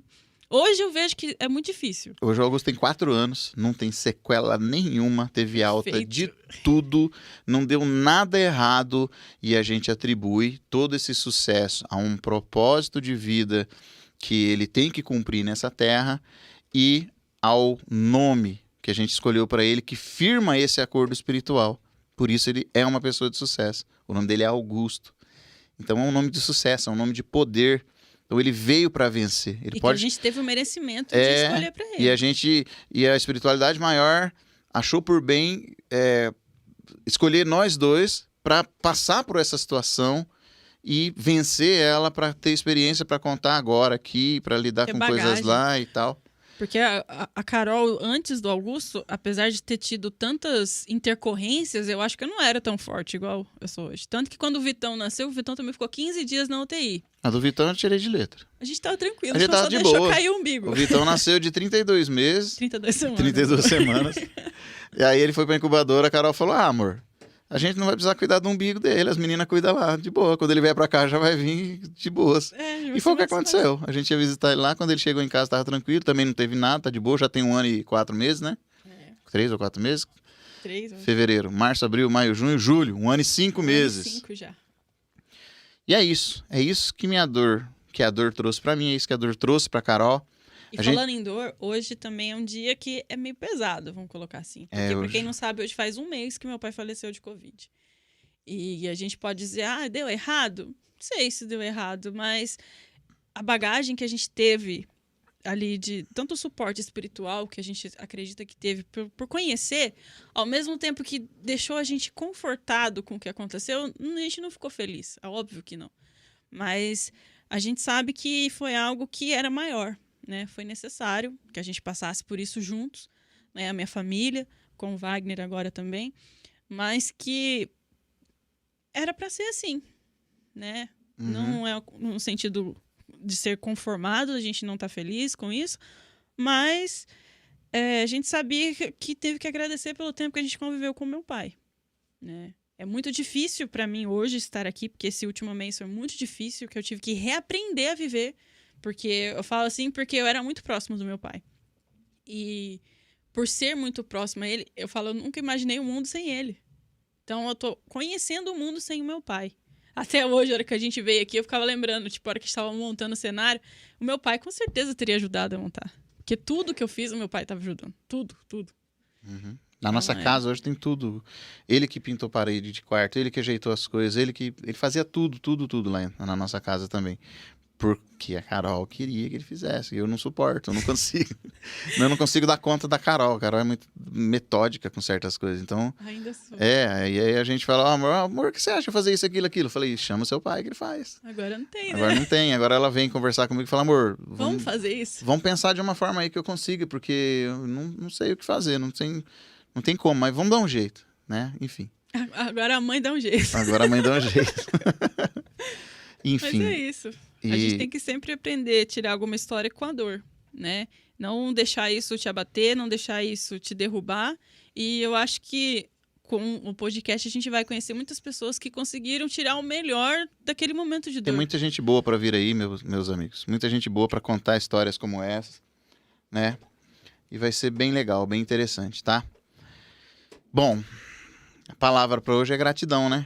Vou ver o que os meninos têm pra dizer aí, o As Thiago. perguntas? Então, muita gente dando parabéns pelo podcast, muita gente mesmo. E tem uma mensagem muito carinhosa aqui que veio de Portugal, que a Fátima Franco falou assim: boa noite, professor Wagner. Olá, Carol, gratidão por todos os ensinamentos, vocês são especiais. A vossa simplicidade me contagia. Muita saúde e tudo será possível. Beijo de Lisboa. Muito bem. Gratidão. Gratidão, Fátima. A gente fica muito feliz em estar alcançando vocês e mostrar, porque a gente quer mostrar aqui o que a gente é. Da mesma forma que é nas redes sociais, você que não seguiu, já segue lá, a gente mostra o dia a dia. Exatamente. Né? Quando a gente tá feliz, quando a gente tá triste, o passo a passo, o que a gente acredita, né? Então a gente quer mesmo que isso chegue até vocês e que vocês consigam se ver na gente E vem aqui sentar, conversar com a gente aqui, né, amor? Contar a sua história. Conversar aqui com a gente, bater um papo, né? Vai ser legal. Tem mais comentário aí, Thiago? E mandar um abraço pro Edivaldo também, que tá acompanhando desde o início. Nosso amigo Edivaldo. Gente, o Edivaldo é um parceiro, ele também faz parte da nossa equipe aqui. Ele é um amigo querido, um parceiro. E ele é o cara... Eu vou fazer um merchan pro Edivaldo, porque é o seguinte, o Edivaldo ele trabalha na minha equipe. Só que o Edivaldo é o cara que cuida de toda a parte Visual, né? gráfica e visual. Ele que faz as minhas páginas, ele que faz os meus sites, ele que cuida dos meus cursos, ele que cuida de todo esse processo. Que antes eu tinha que aprender na marra, agora é ele que faz. Se você, por exemplo, quer lançar um produto digital, quer fazer um curso, quer ganhar dinheiro na internet, quer fazer uma página do Instagram bombar, quer fazer alguma coisa nesse sentido aí, porque eu falo, né, as pessoas não acreditam, mas eu trabalho com isso, gente. Meu trabalho é esse. O professor é numerólogo, terapeuta. Também. Mas eu, dentro da minha casa, né? Se eu ficar dentro de casa sem fazer nada, sem promover de alguma forma, eu não sou ninguém, eu não sou nada. O que eu faço? Eu utilizo as ferramentas da internet, do marketing digital, para promover meu trabalho, meu serviço, meus produtos. Tudo isso aqui, essa estrutura de trabalho aqui, é uma realização de um sonho, mas é trabalho. Então, pessoas como o Edivaldo são aquelas que nos ajudam a promover e fazer esse tipo de coisa acontecer. Quem quiser entrar em contato com o Edivaldo, é só seguir a gente, tá aqui, ó, pelo nosso @, aqui, ó, Caroline Conde ou Wagner, professor Wagner Santos aqui, segue no Instagram, no link da descrição vai ter, e o Edivaldo tá lá nos amigos também, ou então mandar uma mensagem direto pro professor, eu quero conversar com o Edivaldo, eu quero contratá-lo para fazer alguma coisa, o Edivaldo é o cara, vocês não vão se arrepender. Olha que logo top que ele fez pra gente. Ó, ele fez a nossa logo, ele cria todas as nossas artes, ele é o cara, o Edivaldo é o cara, tá bom? Edivaldo, gratidão por tudo, viu? Tem mais algum comentário, alguma coisa aí que dá pra gente comentar? Amor, só porque comentaram da voz do Doce lá, ele não quer falar, ó.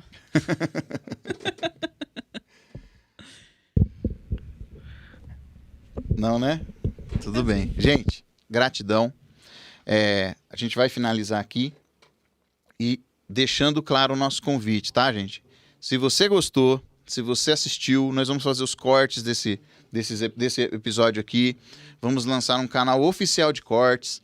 Nós vamos trazer pessoas especiais para participar com a gente aqui, que vão ter boas histórias para contar, histórias que vão nos motivar e nos ensinar. Então, eu tenho certeza que você, acompanhando isso desde o começo, você vai ver o crescimento disso. Agradecer minha esposa linda, maravilhosa, Meu amor aqui também. por ela ter tanta sorte, por ter conquistado meu coração. Eu que te falo que sorte que você teve que eu cheguei na sua vida, hein, amor? Nossa Senhora. Muito obrigado por esse projeto sendo realizado aqui. Gratidão, gente, vocês que nos acompanharam. A nossa equipe que tá aqui, ó. Se inscreva no nosso canal de podcast. Se inscreva no 018 Podcast. O link está na descrição. Assim que esse vídeo for processado, você também vai conseguir acessar o resto das informações ali. Quer saber de numerologia cabalística? Quer fazer seu mapa? Quer entrar em contato? É só entrar em contato pelos links da descrição também. E aguardar as novidades, tá bom? Gente, até mais. Gratidão. Fechamos, encerramos. E assim foi o primeiro podcast. E assim foi o primeiro episódio do Do 018.